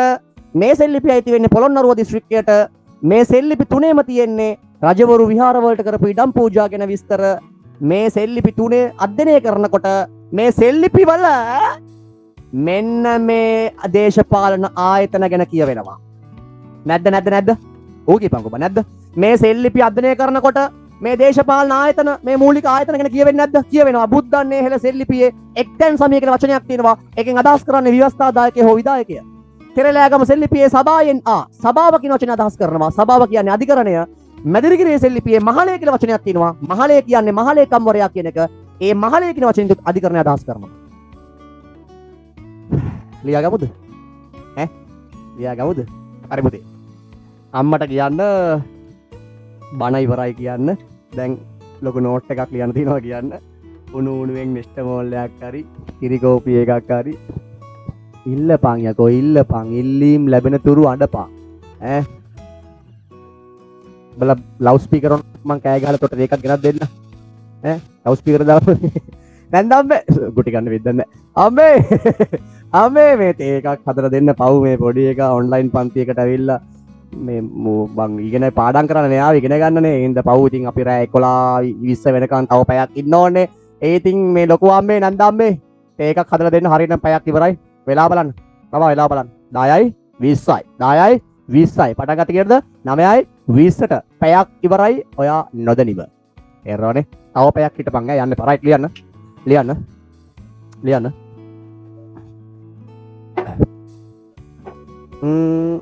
මම ඊයේ මේ සෙල්ලිපි තුන ලියන්න දුන්නා. මම ඊයේ මේ සෙල්ලිපි තුන රිතුෂ ලියන්න දුන්නා නේද? ඔව්. නේ අපි ඊයේ නැවතුවේ කොහමද මේ කවින්දි ඊයේ නෝට් එක නැවතුපු විදිහ කියන්න. සෙල්ලිපි තුන ලියලා නැවතුවා සර්. ඊයේ සෙල්ලිපි කවින්දි ඊයේ සෙල්ලිපි තුන ලියන්න කලින් ලියපු ඡේදයේ අන්තිම වාක්‍ය කියන්න. මේ බව සනාථ වන ශිලාලිපි 3ක් 5ක්. මේ බව සනාථ වන සෙල්ලිපි 3ක් 5ක් දැක්වේ. රයිට්. පුතේ මට පොඩ්ඩක් පොඩි කවුන්ට් එකක් දා ගන්න ඕනේ. හරි මං කියන්නම්. දිල්මි මං කියන්නම්. මට පොඩි කවුන්ට් එකක් දිල්මි කියන්නේ අම්බලන්තොට දිල්මිද පොඩ්ඩක් මැසේජ් එකක් දාන්නකෝ. මට පොඩි කවුන්ට් එකක් දා ගන්න ඕනේ. මම කියනකොට එයා අතුස්සන්න. ඉතුෂ පොඩ්ඩක් අත බලන්න දාන්න. මම කියන්නේ බං සැබෑ අත නෙමෙයි. මේකේ අත. මේ ස්ක්‍රීන් එකේ අත. රයිට්. පුතේ මේ ඊයේ ආපු නැති අද ආපු අය අතුස්සන්න පොඩ්ඩක්. ඊයේ ආපු නැති අද ආපු අය පොඩ්ඩක් අතුස්සන්නකෝ බබෝ. ඊයේ ආපු නැති අද ආපු අය පොඩ්ඩක් අත උස්සන්නකෝ පැටියෝ. සුදු මැණික පොඩ අත උස්ස. ඊයේ ආවේ නෑනේ. හරි අද ආවා. හරි ඕකේ. හරි thank you. එහෙනම් ලියා ගන්න දැන් ඊයේ ආපු නැති අය කවිදි ඊයේ දීපු නෝට් එකට පැති කීයක් තියන්න ඕනද?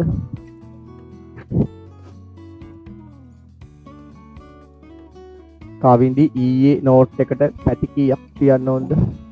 සර් පොඩි පොතක ලිව්වේ.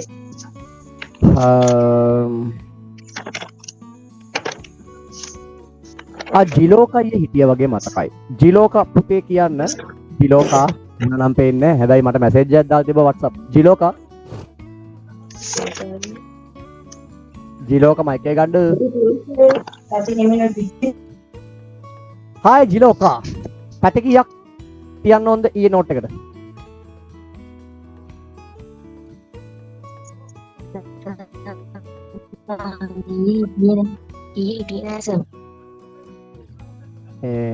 අනේ කවුරු හරි කියනවාකෝ.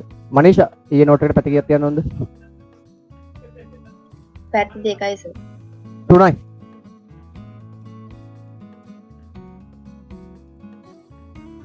right. ඊයේ ආපු නැති බබාලා පැති දෙකක ඉඩක් තියාගන්න. right දැන් ලියන අනුමාත්‍රිකාව බුද්ධන්නේ හෙළ සෙල්ලිපිය කියලා. මේ මාතෘක පඩේන රතු පෑනෙන් ලියන්න රතු පෑනෙන් තර ලකුණක් දාන්න. රතු පෑනෙන් තර ලකුණක් දාලා ලියන්න බුද්ධන්නේ හෙළ සෙල්ලිපිය කියලා. බුද්ධන්නේ හෙළ සෙල්ලිපිය. බුද්ධන්නේ හෙළ සෙල්ලිපිය. දැන් නිල් පෑනෙන් විස්තරයක් ලියමු නෝට් එකක් ලියමු. අනුරාධපුර දිස්ත්‍රික්කයට අයත්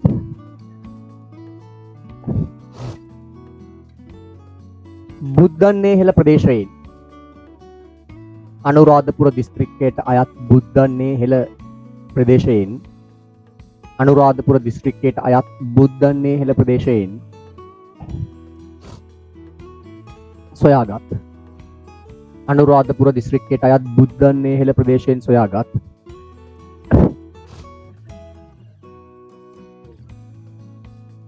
අනුරාධපුර දිස්ත්‍රික්කයට අයත් බුද්ධන්නේ හෙළ සෙල්ලිපියේ බුද්ධන්නේ හෙළ ප්‍රදේශයෙන් සොයාගත් එක්තරා සෙල්ලිපියක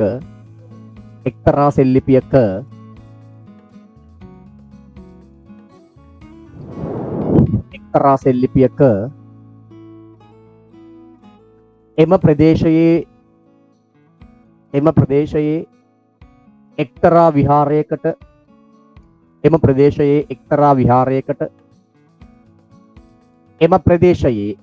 විහාරයකට එම ප්‍රදේශයේ එක්තරා විහාරයකට පරිත්‍යාග කරන ලද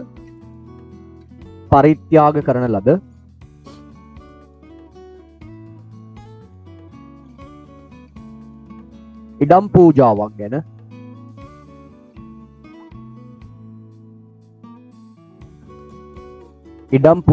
ගැන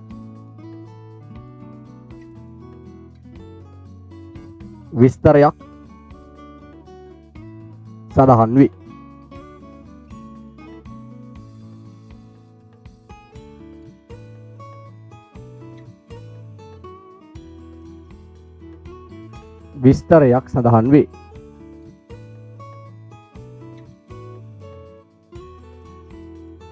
එම සෙල්ලිපියේ එක් තැනක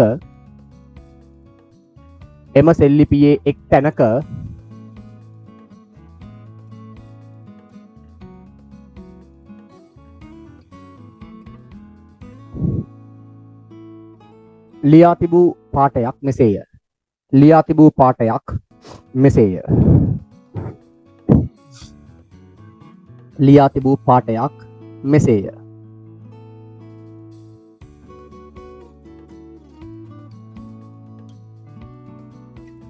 දැන් කළු පෑනෙන් ලියන්න ඕනේ උපුටා ගැනීම දාලා. මොකද අපි දැන් ලියන්නේ බුද්ධන්නේ හෙළ සෙල්ලිපියේ ලියා තිබුණු එක්තරා කොටසක් පාඨයක්. උපුටා ගැනීම දාලා ලියන්න. අප මෙතුවාක් දෙනා අවුත් පුතේ පොතේ තියෙනවනේ. අන්න එතනින් බලලා ලියන්න. 44 වෙනි පිටුවේ මම ඔයාලට ඒව අන්ඩර්ලයින් කරගන්න කියලා කිව්වනේ. ඒක ලියන්න. අප මෙතුවාක් දෙනා අවුත් වක්හිමියන් වහන්සේ වදාළ එක්කෙන් සමියෙන්.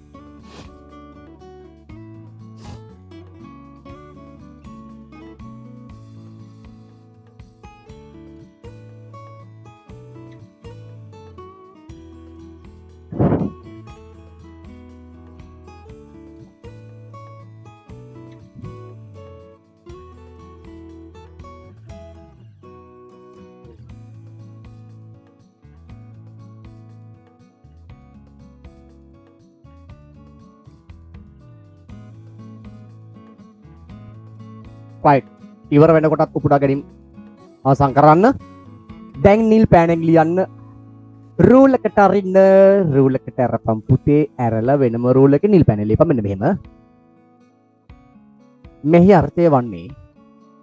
අර්ථය වන්නේ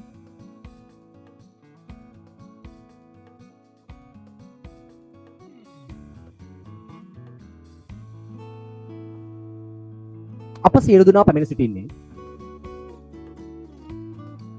අප පිරිස කිව්වත් කවන්නේ අප පිරිස පැමිණ සිටින්නේ අප කිහිප දෙනා අප සියලු දෙනා පැමිණ සිටින්නේ අප සියලු පිරිස පැමිණ සිටින්නේ අප සියලු දෙනා පැමිණ සිටින්නේ අප මෙතුවක් දෙනා අවුත් කියන්නේ ඒ ආපු අය කියන්නේ අපි මේ ඇවිල්ලා තියෙන කෙනෙක්. අපි ඇවිල්ලා තියෙන්නේ.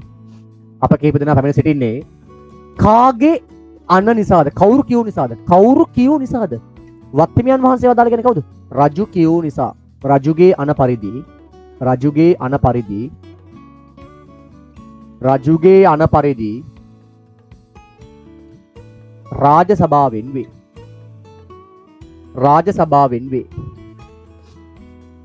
රාජ සභාවෙන් වේ. රාජ සභාවෙන් වේ.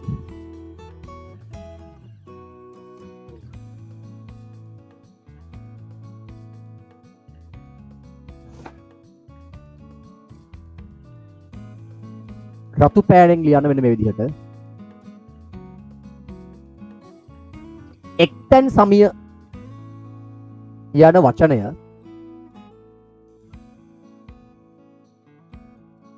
පොඩි පොතක පිට කොච්චර අනේ මන් දන්නේ නැහැ ජී ලෝක පොඩි පොතක කොච්චර පොඩි පොතක නම් තියපම් පුතේ පැති 4ක් විතර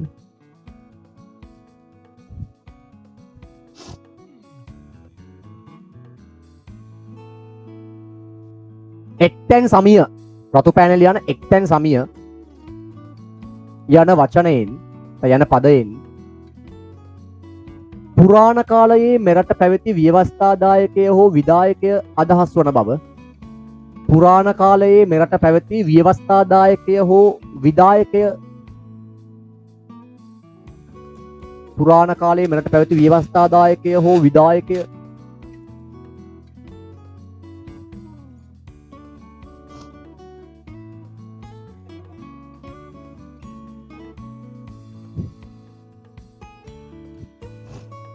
පුරාණ කාලයේ මෙරට පැවති එක්තැන් සමිය යනු පුරාණ කාලයේ මෙරට පැවති ව්‍යවස්ථාදායකය හෝ විදායකය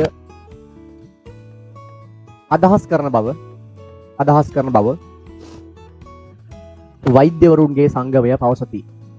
වෛද්‍යවරුන්ගේ සංගමය පවසති. යකෝ මේක හදවත් බද්දයක් නෙමෙයිනේ යකෝ පුරාවිද්‍යාඥයෝ පවසති. ඇක්සෝන් බය වෙලා අක්සෝන් මාසෝන බය වෙලා මොකක්ද යකෝ වෛද්‍ය පුතේ වෛද්‍යවරුනේ පුරාවිද්‍යාඥයෝ පවසති. මම පචයක් කිව්වේ උඹලා ලියනවද බලන්න. සමහරව ලියනවා වෛද්‍යවරු පවසති කියලා. වෛද්‍යවරු පවසනෝ තුකේ ලපයක් තියෙනවා ඒ කියන්නේ බොරු ලියන්න එපා යකෝ. වෛද්‍යවරු පවසන පුරාවිද්‍යාඥයෝ පවසති. පුරාවිද්‍යාව ආයිනිල් පෑනෙන් එක්තැන් සමිය ආයි කියන්න කලබෙක් ආයි කියන්නලු. එක්තැන් සමිය රතු පෑනෙන් ලිව්වේ එක්තැන් සමිය යන පදයෙන් පුරාණ කාලයේ මෙරට පැවති ව්‍යවස්ථාදායකය හෝ විදායකය අදහස් කරන බව පුරාවිද්‍යාඥයෝ පවසති. පුරාණ කාලයේ මෙරට පැවති ව්‍යවස්ථාදායකය හෝ විදායකය අදහස් කරන බව පුරාවිද්‍යාඥයෝ පවසති. ආනිල් පෑනෙන් එක්තැන් සමිය යන පදය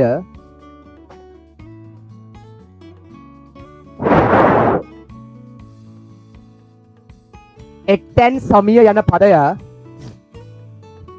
සොමියට වරෙන් පුතා බදවුජාන ගීතයේ සොමිය යන පදයෙන් කැඩියා වචනයකි. නෑ තාතල ඇදුන්නේ.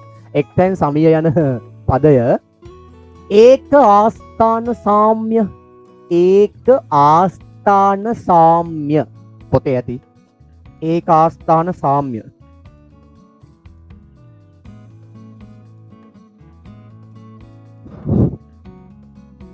ඒකාස්ථාන සාම්‍ය යන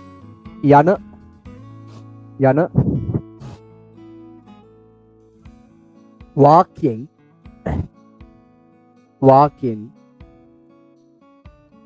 කැඩී ආ වචනයකි. වාක්‍යයෙන් කැඩී ආ පදයකි.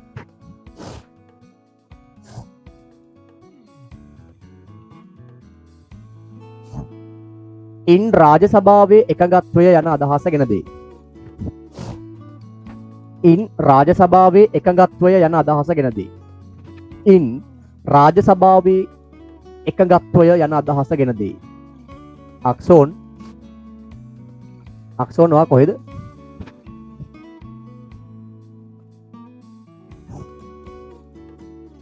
අක්සෝන්ට මයික් ඔකට මයික් දෙන්න.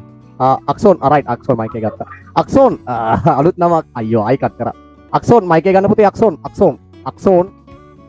අඟහරු ලෝකේ ජීවිතද කොහෙද? අක්සෝන් මේ අක්සෝන් කියන්නේ ඔයාගේ ඇත්ත නමද නැත්නම් ඔයා හදාගත්තු නමක්ද? තාත්තා තියාපු නමද? ඔව් සර්. ඒ කියන්නේ ඔයාගේ ඇත්ත නමද අක්සෝන් කියන්නේ? අක්සෙන් සර්. මොකද? අක්සෙන්. ඔයාගේ නම මොකද හයියෙන් කියන්නේ? අක්සෙන්. අක්සේන්. ඔව්. අර පුතේ ඩිස්ප්ලේ එකේ තියෙන අක්සෝන් කියලා මම බැලුවා කවුද මේ මහසෝන කියලා. මම හිතුවා අංගහරු ලෝකෙන්වත් මෙහාට ආපු ඒ ට්‍රිප් එකක් ආපු කොල්ලෙක්ද කියලා. ගෙවල් මේ ගම කොහෙද? නෙළුව සර්. කොහෙද? නෙළුව. නෙළුව. මේ දකුණේ ගැම්මක් ඈ. ගාල්ල දිස්ත්‍රික්කේ. හරි. හරි පුතේ. හෙටත් එන්න දිගට වෙන්න ඕනේ. පොඩ්ඩක් ඉඳපන් පුතේ මේ අපේ පොඩි එකා දොර අරන් මෙතනට ඇවිල්ලා මගේ කකුල් දෙක පල්ලේ එල්ලිලා ඉන්නවා. මම පොඩ්ඩක් ගිහලා මෙන්න මේ පොඩි ඇම්බැට්ටෙන් පොඩි මාන චූටි මාන එක්ක වෙන්න මේ වගේ පොඩි එකා මගේ පුතා මම පොඩ්ඩක් ගිහිල්ලා මේකව පොඩ්ඩක් ඇතුළට කරලා එන්න. මේ තනියම දොර අරගෙන ඇවිල්ලා මේ මං වහලා තිබුණේ. මම පොඩ්ඩක් ගිහලා දාලා එන්නම් හොඳේ. නැත්තම් ඉතින් මට තොට උගන්නන්න වෙන්නේ නැහැ අද. මෙතන අද දරු සුරතල් කවිතාව වගේ දැක වඩන මං ගිහින් එන්නම් ඈ.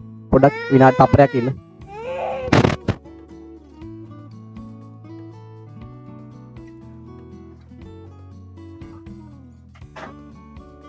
හරි. මං කොහොමද කිව්වේ?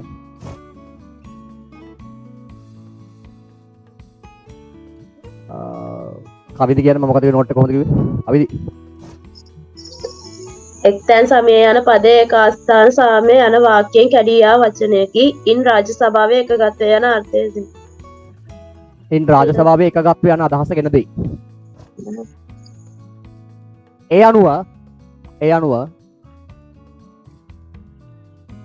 ඒ අනුව පුරාණ කාලයේ මෙරට ව්‍යවස්ථාදායකයේ වශයෙන් ක්‍රියාත්මක වූයේ රාජ්‍ය සභාව නිසා ඒ අනුව පුරාණ කාලයේදී මෙරට ව්‍යවස්ථාදායකයේ වශයෙන් ක්‍රියාත්මක වූයේ රාජ්‍ය සභාව නිසා ඒ අනුව පුරාණ කාලයේදී මෙරට ව්‍යවස්ථාදායකයේ වශයෙන් ක්‍රියාත්මක වූයේ රාජ්‍ය සභාව නිසා ඒ අනුව පුරාණ කාලයේදී මෙරට ව්‍යවස්ථාදායකයේ වශයෙන් ක්‍රියාත්මක වූයේ රාජ්‍ය සභාව නිසා ඒ අනුව පුරාණ කාලයේදී මෙරට ව්‍යවස්ථාදායකයේ වශයෙන් ක්‍රියාත්මක වූයේ රාජ්‍ය සභාව නිසා ඒ අනුව පුරාණ කාලයේදී මෙරට ව්‍යවස්ථාදායකයේ ලෙස ක්‍රියාත්මක වූයේ රාජ්‍ය සභාව නිසා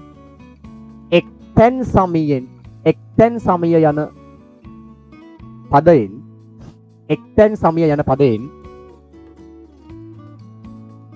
ව්‍යවස්ථාදායකය අර්ථකථනය වේ. එක්තැන් සමය යන පදයෙන් ව්‍යවස්ථාදායකය අර්ථකථනය වේ. එක්තැන් සමය යන පදයෙන් ව්‍යවස්ථාදායකය අර්ථකථනය වේ.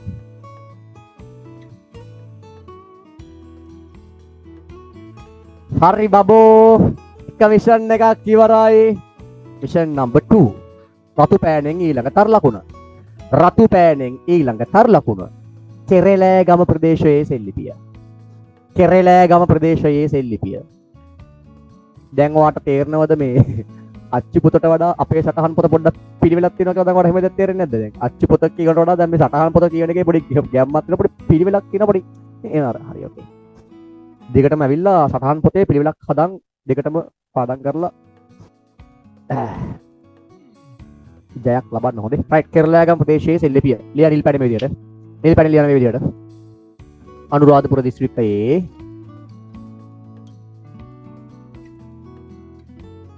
කෙරෙලෑගම ප්‍රදේශයෙන් හමු වූ එක්තරා සෙල්ලිපියක කෙරෙලෑගම ප්‍රදේශයෙන් හමු වූ එක්තරා සෙල්ලිපියක කෙරෙලෑගම ප්‍රදේශයෙන් හමු වූ එක්තරා සෙල්ලිපියක කෙරෙලෑගම ප්‍රදේශයෙන් හමු වූ එක්තරා සෙල්ලිපියක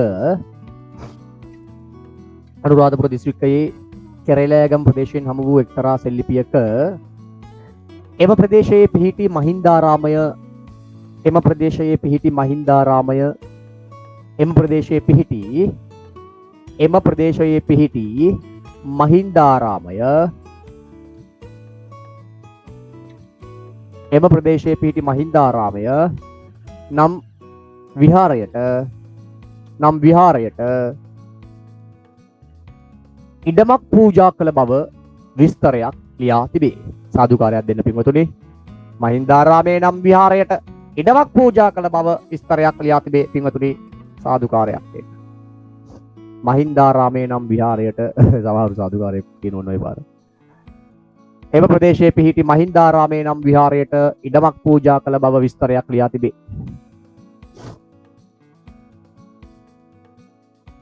එම සෙල්ලිපියේ එක් තැනක මෙසේ ලියා තිබේ. එම සෙල්ලිපියේ එක් තැනක මෙන්න මෙහෙම ලියලා තියෙනවා මෙසේ ලියා තිබේ. එම සෙල්ලිපියේ එක් තැනක මෙසේ ලියා තිබේ. මෙන්න මෙහෙම ලියලා තියෙනවා. කද්ද ලියලා තියෙන්නේ.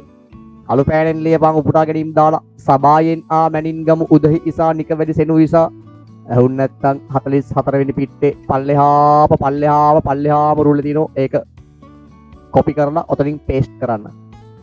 44 වෙනි පිටේ යටම රුලේ තියෙන ඔන්න ඔය කෑල්ල කොපි කරලා control button එකයි C එකයි ඔබපන් එතකොට කොපි වෙනවා. ඊට පස්සේ ගිහලා control button එකයි V අකුරයි තියපන් එතකොට paste වෙනවා. ICT කාර්යය මේව දන්නවා ඈ.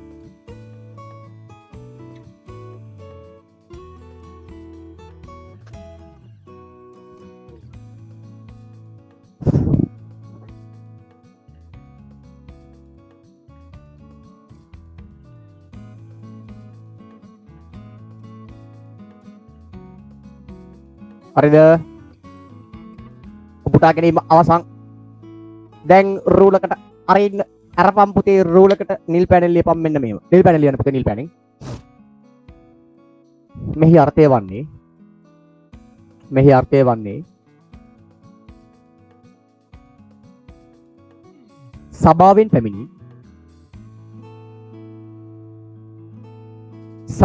පැමිණි මැනින්ගමුවේ උදේ සහ නිකවැල්ලේ සේනවේ. මැනින්ගමුවේ උදේ සහ නිකවල්ලේ නෙමෙයි නිකවැල්ලේ.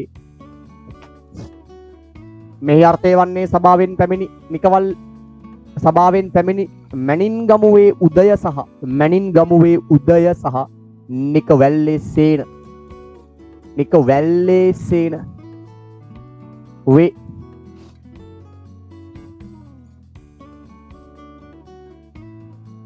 පුරාණ කාලයේ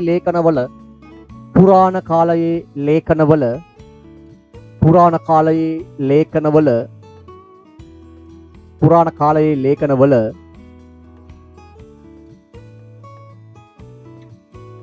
සභාව යන පදයෙන් හඳුන්වා ඇත්තේ අක්ෂෝන් මට සතුටුයි ඔයාගෙන මට ඔයාගෙන පට්ට සතුටුයි අක්ෂෝන් පුතේ. ඔය ගොඩක් එවුන් බං මැසේජ් එක දැකලත් මෙහෙම නොමිලේ උගන්නනවා කියලා මෙහෙම සිලබස් එක මේ පන්තිය ගැන අද මේ ටයිම් එකේ මේ වෙලාවේ නිර්තුෂ පන්තියක් තියෙනක දැනගෙනත් සමහරව දැන් බලපන් මැසේජ් එක කී දෙනෙක් සීන් කරලා දිනවද දැනගෙනත් සමහරු එන්නේ නැත්තේ බං.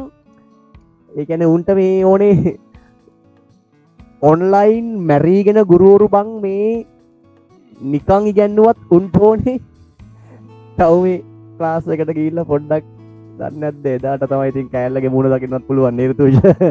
ඔය මේ ටවුමේ පන්තියට ගියාම තමයි මේ සුදු නෝනගේ මූණ හරි පොඩ්ඩක් දකින්න පුළුවන්. ඉතින් උන්ට ඕනේ ටවුමේ ක්ලාස් එකට යන්න. ඉතින් අක්ෂෝන් මට සතුටුයි මේ ගොඩක් ඒවා ඔන්ලයින් ක්ලාස් එන්නේ නැහැ. ඔන්ලයින් ක්ලාස් එන්නේ උවමනාව තියෙන වැඩේ කරගන්න ඕනේ උන් විතරයි. දැන් උඹලා තමයි ඒ අය. හරිද? හරිද? කියන අවස්ථාවාදීෝ. ඒ කියන්නේ බං මම එක දෙයක් කියන්න දැන් මේතන ඉන්නවනේ දැන් පිරිසක්. උඹලා පිරිස ගැන මම හරියටම ශාස්ත්‍රයක් කියන්නම්. මේක ඇත්තද කියලා අහපන් උඹලගේ ගෙදර ඉන්න මිනිස්සුන්ගෙන් උඹලගේ අම්මා තාත්තගෙන් අහපන්. උඹලා එන අවස්ථාවාදී. උඹලා උඹලගේ වැඩේ කරගන්නකම් උඹලා ඕන දෙයක් කරනවා. නැද්ද?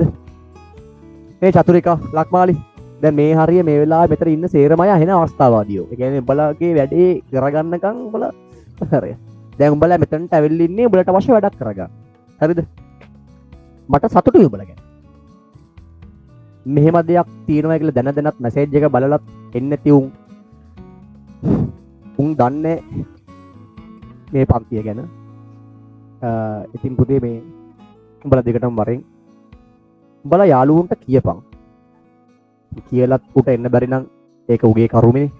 උඹලා කියපන් පුතේ නොකිය ඉන්න එපා. පස්සේ උදැනගත්තම ඔබ මෙහෙම අහවල් පන්තියට ගිහිල්ලා අඩෝ උදැනගත්තෙන් පස්සේ ඔබට චෝදනා කරයි අඩෝ තෝ නිකන්වත් අපිට ගුණ නැතෝ තනියෙන් බුදු වෙන්න ගියාම. එහෙනම් අක්ෂෝන් මේ යාළුවන්ට කියන්න කියලත් ඌ එන්නේ නැත්නම් ඒක උගේ කරුමේ කියන එක ඔයාගේ මිනිස් ගති ගුණයක්. ඔයාගේ මිනිස් යුතුයමක්. ඒ අක්සෝන් යාළුවන්ට කියන්න සතියේ දවස්වල රෑ 9ට මෙන්න මෙහෙම පන්තියක් තියෙනවා. ඉතිහාසය සිලබස් එකේ දෙවනි වාරේ පාඩම් ටික තමයි මේ දවස්වල යන්නේ. මෙතන ඉන්න හැම දරුවෙක්ම හෙට අනිද්දා ඉස්කෝලේ ගියාම පන්ති ගියාම හම්බ වෙන යාළුවන්ට පුතේ මේ ප්‍රචාරය දීපන්. ඌ එන්නේ නැති එක සහ එන එක උගේ කැමැත්ත. උඹේ මිනිස් යුතුයකම උඹ කරලා ඉඳපන්. ඒක ඔයා මට කරනත් උදව්වක්. එහෙනම් චතුරිකා ලක්වාලි පුතේ දෙදුනි මේ මනීෂ අක්ෂයන් රිතුෂ සදීෂ් තීක්ෂණ මෙතුකි තෙමිත රමීෂ විතර ඉන්න හැමෝගෙම මට විශාල සහායක් අවශ්‍ය වෙනවා. මම ගොඩාක් දවස් මම දැන් හෙට කවද්ද බා හෙට බ්‍රහස්පතින්දා හෙට මට එන්න විදියක් නැහැ. හෙට මං පොඩ්ඩක් හෙට මං ගෙදර එනකොට පොඩ්ඩක් රෑ වෙන දවසක්. හෙට මට එන්න විදියක් නැහැ. ගොඩාක් දුරට මම සිකුරාදට එන්න බලාපොරොත්තු වෙනවා. හෙට පන්තිය නැහැ හොඳේ. සිකුරාදට මං එන්නම්.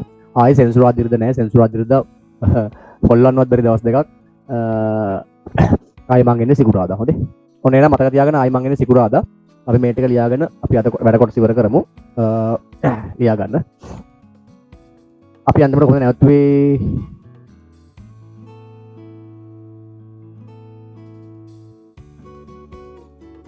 කවිද කියන අපි කොහොමද නැවතුනේ? පුරාණ කාලයේ ලේඛනවල සභාව යනුවෙන් හැඳින්වුවේ. මොකක්? පුරාණ කාලයේ ලේඛනවල සභාව යනුවෙන් හැඳින්වුවේ. පුරාණ කාලයේදී ලේඛනවල සභාව යනුවෙන් හැඳින්වූයේ අධිකරණයයි.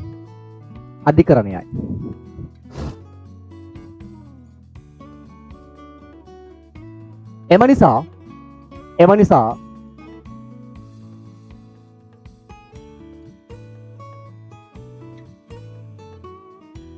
මෙම ඉඩම් පූජාවේ නීතිමය කටයුතු ලියා තැබීමට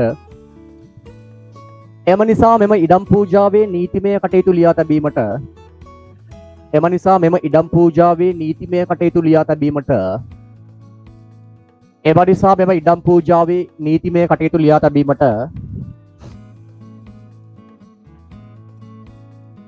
අධිකරණ නිලධාරීන් දෙදෙනෙකු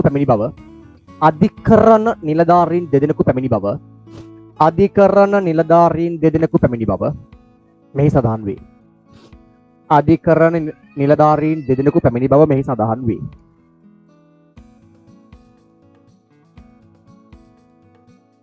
අවසාන මාතෘකාව මිෂන් නම්බර් 3 මිෂන් දෙකක් ඉවරයි. අවසාන මාතෘකාව මැදිරිගිරියේ සෙල්ලිපිය. මැදිරිගිරියේ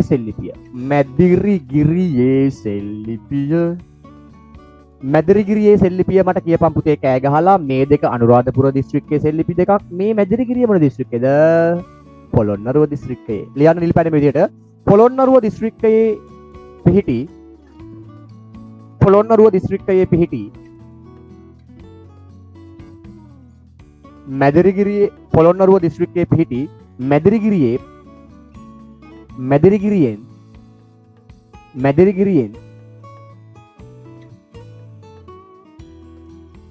මැදිරිගිරියෙන් හමු වූ එක්තරා ශිලාලිපියක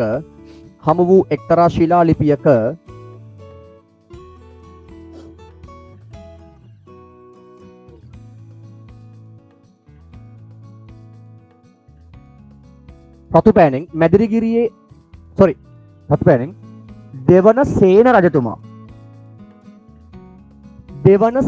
රජතුමා විසින් රතුපෑණෙන් තමයි ඔක ලියන්න ඕනේ. දෙවන සේන රජතුමා විසින්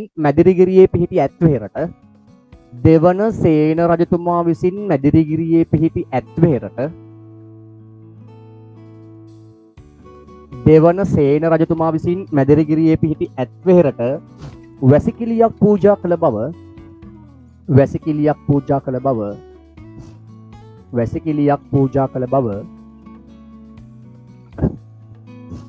මී හරක ගොන තලගොය වල්ලූර බූරුව යකෝ වැසිකිළියක් දාපන් ගිහිල්ලා එකේ කක්ක ටිකක් වැසිකිළියක් නෙමෙයි යකෝ මැදි ලිව්වනේ මම බලන් හිටියේ සමහරලුව වැසිකිළියක් කියලා. යකෝ වැසිකිළියක් දෙන්නේ යකෝ තෝ හිතුවද මේක වැසිකිළිය ආධාරයක් කියලා. අයියෝ බං වැසිකිළියක් නෙමෙයි මනීෂා මම බලන් හිටියේ බළුව වැසිකිළියක් කියලා මං දැන් එනෝ බලගේ වැසිකිළිය ගහන බෝම්බයක් බලා ඉතර වැසිකිළියට මනීෂා ආතල් දෙන්න එපා මනීෂා අයියෝ මම පටයක් කිව්වේ මනීෂා රයිට් ආයි ලියන්න කපන්න වැසිකිළිය කපන්න දෙවන සේන රජු විසින් මැදිරිගිරියේ පිහිටි ඇත්වෙහෙරට මොකද්ද ඉඩමක් පූජා කළ බවයි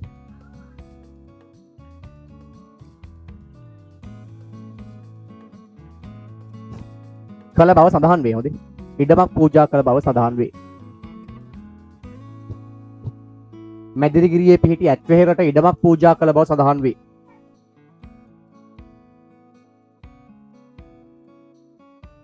එහි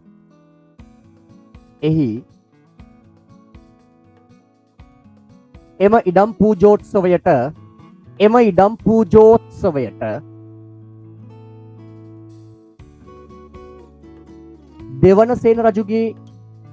දෙවන සේන රජුගේ මහලේකම්වරයා සහභාගී වූ බව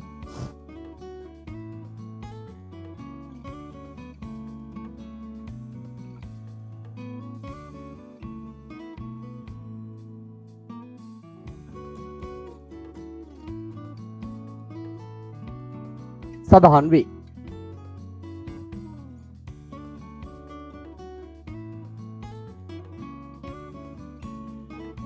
සෙල්ලිපියේ ලියා තිබුණේ පොතපෑනෙන් මහලේ කස්බා යනුවෙන්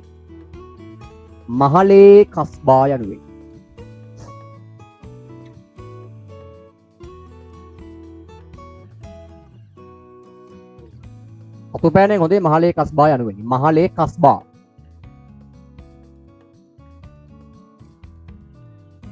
යනුවෙනි නිල් පැනෙල් ලියන්න වරහන් ඇතුළේ ලියන්න මහලේකම් කාශ්‍යප කියලා වරහන් ඇතුළේ ලියන්න මහලේකම් කාශ්‍යප ඔහු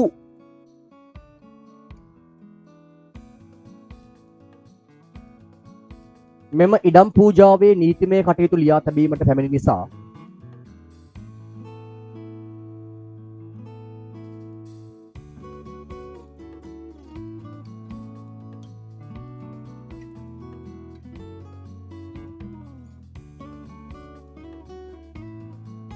ඔහු මෙම ඉඩම් පූජාවේ නීතිමය කටයුතු ලියා තැබීමට පැමිණි නිසා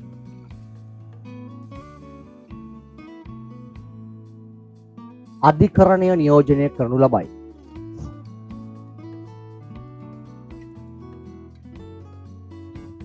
එම නිසා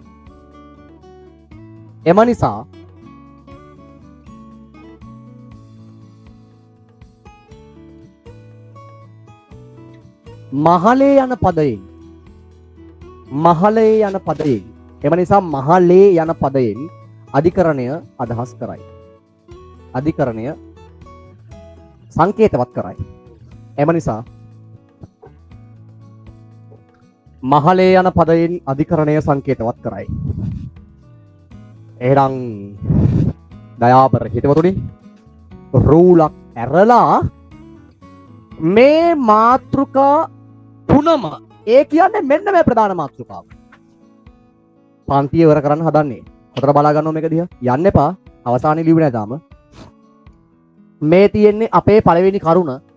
මේ තියෙන්නේ මේ කරුණ සනාත කිරීම සඳහා උපයෝගී කරගන්න පුළුවන් සාක්ෂි තුනක්. සෙල්ලිපි තුනක්.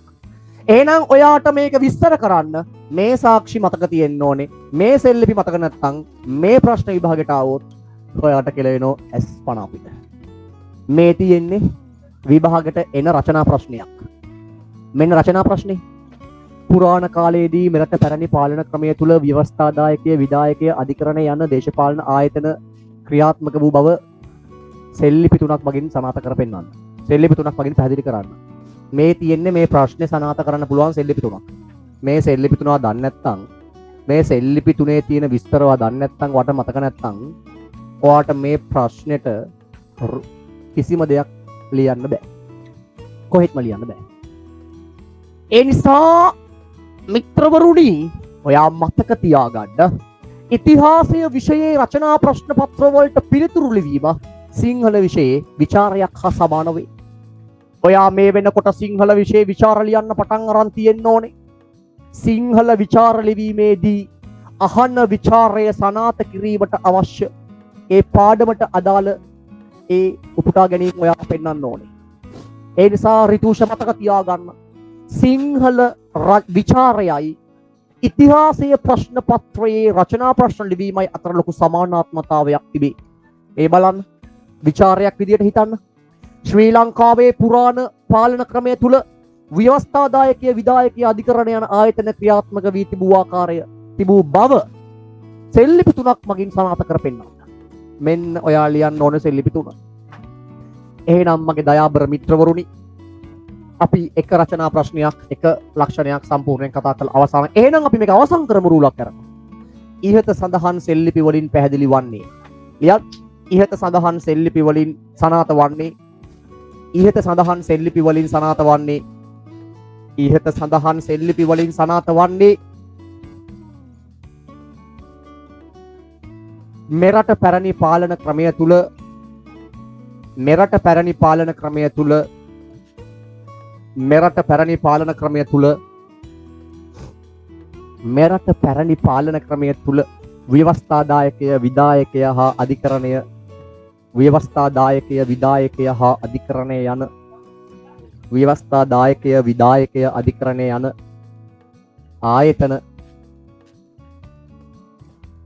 ආයතන ක්‍රියාත්මක වූ බවයි. යන ආයතන ක්‍රියාත්මක වූ බවයි. හරි. තව මාතෘකා තුනක් තියෙනවා. ඒ තුනම මට තව දවස් දෙකකට ගන්න වෙනවා. දැන් ඔයාලට තේරෙනවද? සිලබස් එකක් පාඩමක් කරන්න ඕනේ විදිහයි අපිට මෙච්චර කල් උගන්වපු විදිහයි අතර වෙනස. එහෙනම් ඔයා මේක තේරුම් ගන්න, ගෙදර අයට තේරුම් කරවන්න. මේක තමයි සිලබස් එක. මෙහෙම තමයි සිලබස් එක අපි සාකච්ඡා කරන්න ඕනේ, සංවාද කරන්න ඕනේ. සිලබස් එකෙන් එළියට ගිහිල්ලා බාහිර සාධක, බාහිර මූලාශ්‍රත් උපයෝගී කරගෙන මේවා නිකම් මේ සතියෙන් දෙකෙන් ඉවර කරන්න පුළුවන් පාඩම් නෙමෙයි. සිලබස් එකක් කතා කරන්නේ පාඩමක් සාකච්ඡා කරනකොට ඒක මෙන්න මේ වගේ වෙලාව අරගෙන ඒක කොනක ඉඳලා කරන්න ඕන දෙයක්. හැම විෂයක් මෙහෙමයි, හැම පාඩමක් මෙහෙමයි. ඉතිහාසය නෙමෙයි, හැම විෂයක් මෙහෙමයි. එහෙනම් මේ මම අදට සමුගන්නවා. අපි ආයිමත් සිකුරාදා රාත්‍රී 9ට හමු යන්න එපා, එක්කෙනෙක්වත් යන්න එපා. ගියොත් ආයි පැත්ත පලාත් ඉන්න එපා. අපි යන විදිහක් තියෙනවා. මම ඒ විදිහට පුරුදු කළා. සමහර විට ඔයා ඒක දිගටම කන්ටිනියු කළොත් මටත් චූටි පිනක් ලැබෙවි. පොතට වඳින්න පුතේ. පොත් වලට වැඳලා පොත් වහන්න. පොත් වලට වඳින්න. ඉගෙන ගන්න පොත් වලට වඳින්න තෝ ලැජ්ජ වෙන්න එපා යකෝ. රයිට්, පොත් වලට වඳින්න. පළමුව අම්මට වඳින ගාතාව, දෙවෙනුව තාත්තට වඳින ගාතාව, කැමති නම් විතරක් තුන්වෙනුව ගුරුවරුන්ට වඳින ගාතාවක් කියන්න. හැමෝම එකට කියමු. මම 1 2 3 කුඩ පස්සේ මගේ අම්මා නෙමෙයි බං, බලේ අම්මා, ඔබ වදාපු අම්මා, දහදුක් ඉඳලා ජීවිතේ කැප කරලා පූජා කරපු බලේ අම්මට හැමදාම රැයට පාඩම් කරලා ඉවරලා අදටත් ඔයාලට පුළුවන් ගිහලා දන ගහලා වඳින්න යකෝ. බාගෙට නැමිලා වඳින්න එපා යකෝ. ලැජ්ජ නැද්ද තොට? උඹලා ඉස්කෝලේ යනකොට බාගෙට නැමිලා වඳින එකට වඩා පිටිපස්ස හැරලා බාගෙට නැමිලා පස්ස පෙන්නලා යන එක හොඳයි. ඉතින් වඳින එක හරියට වැදහන් ඉස්කෝලේ යන කලින්. දන ගාලා වැදහන්. රයිට්, හරි.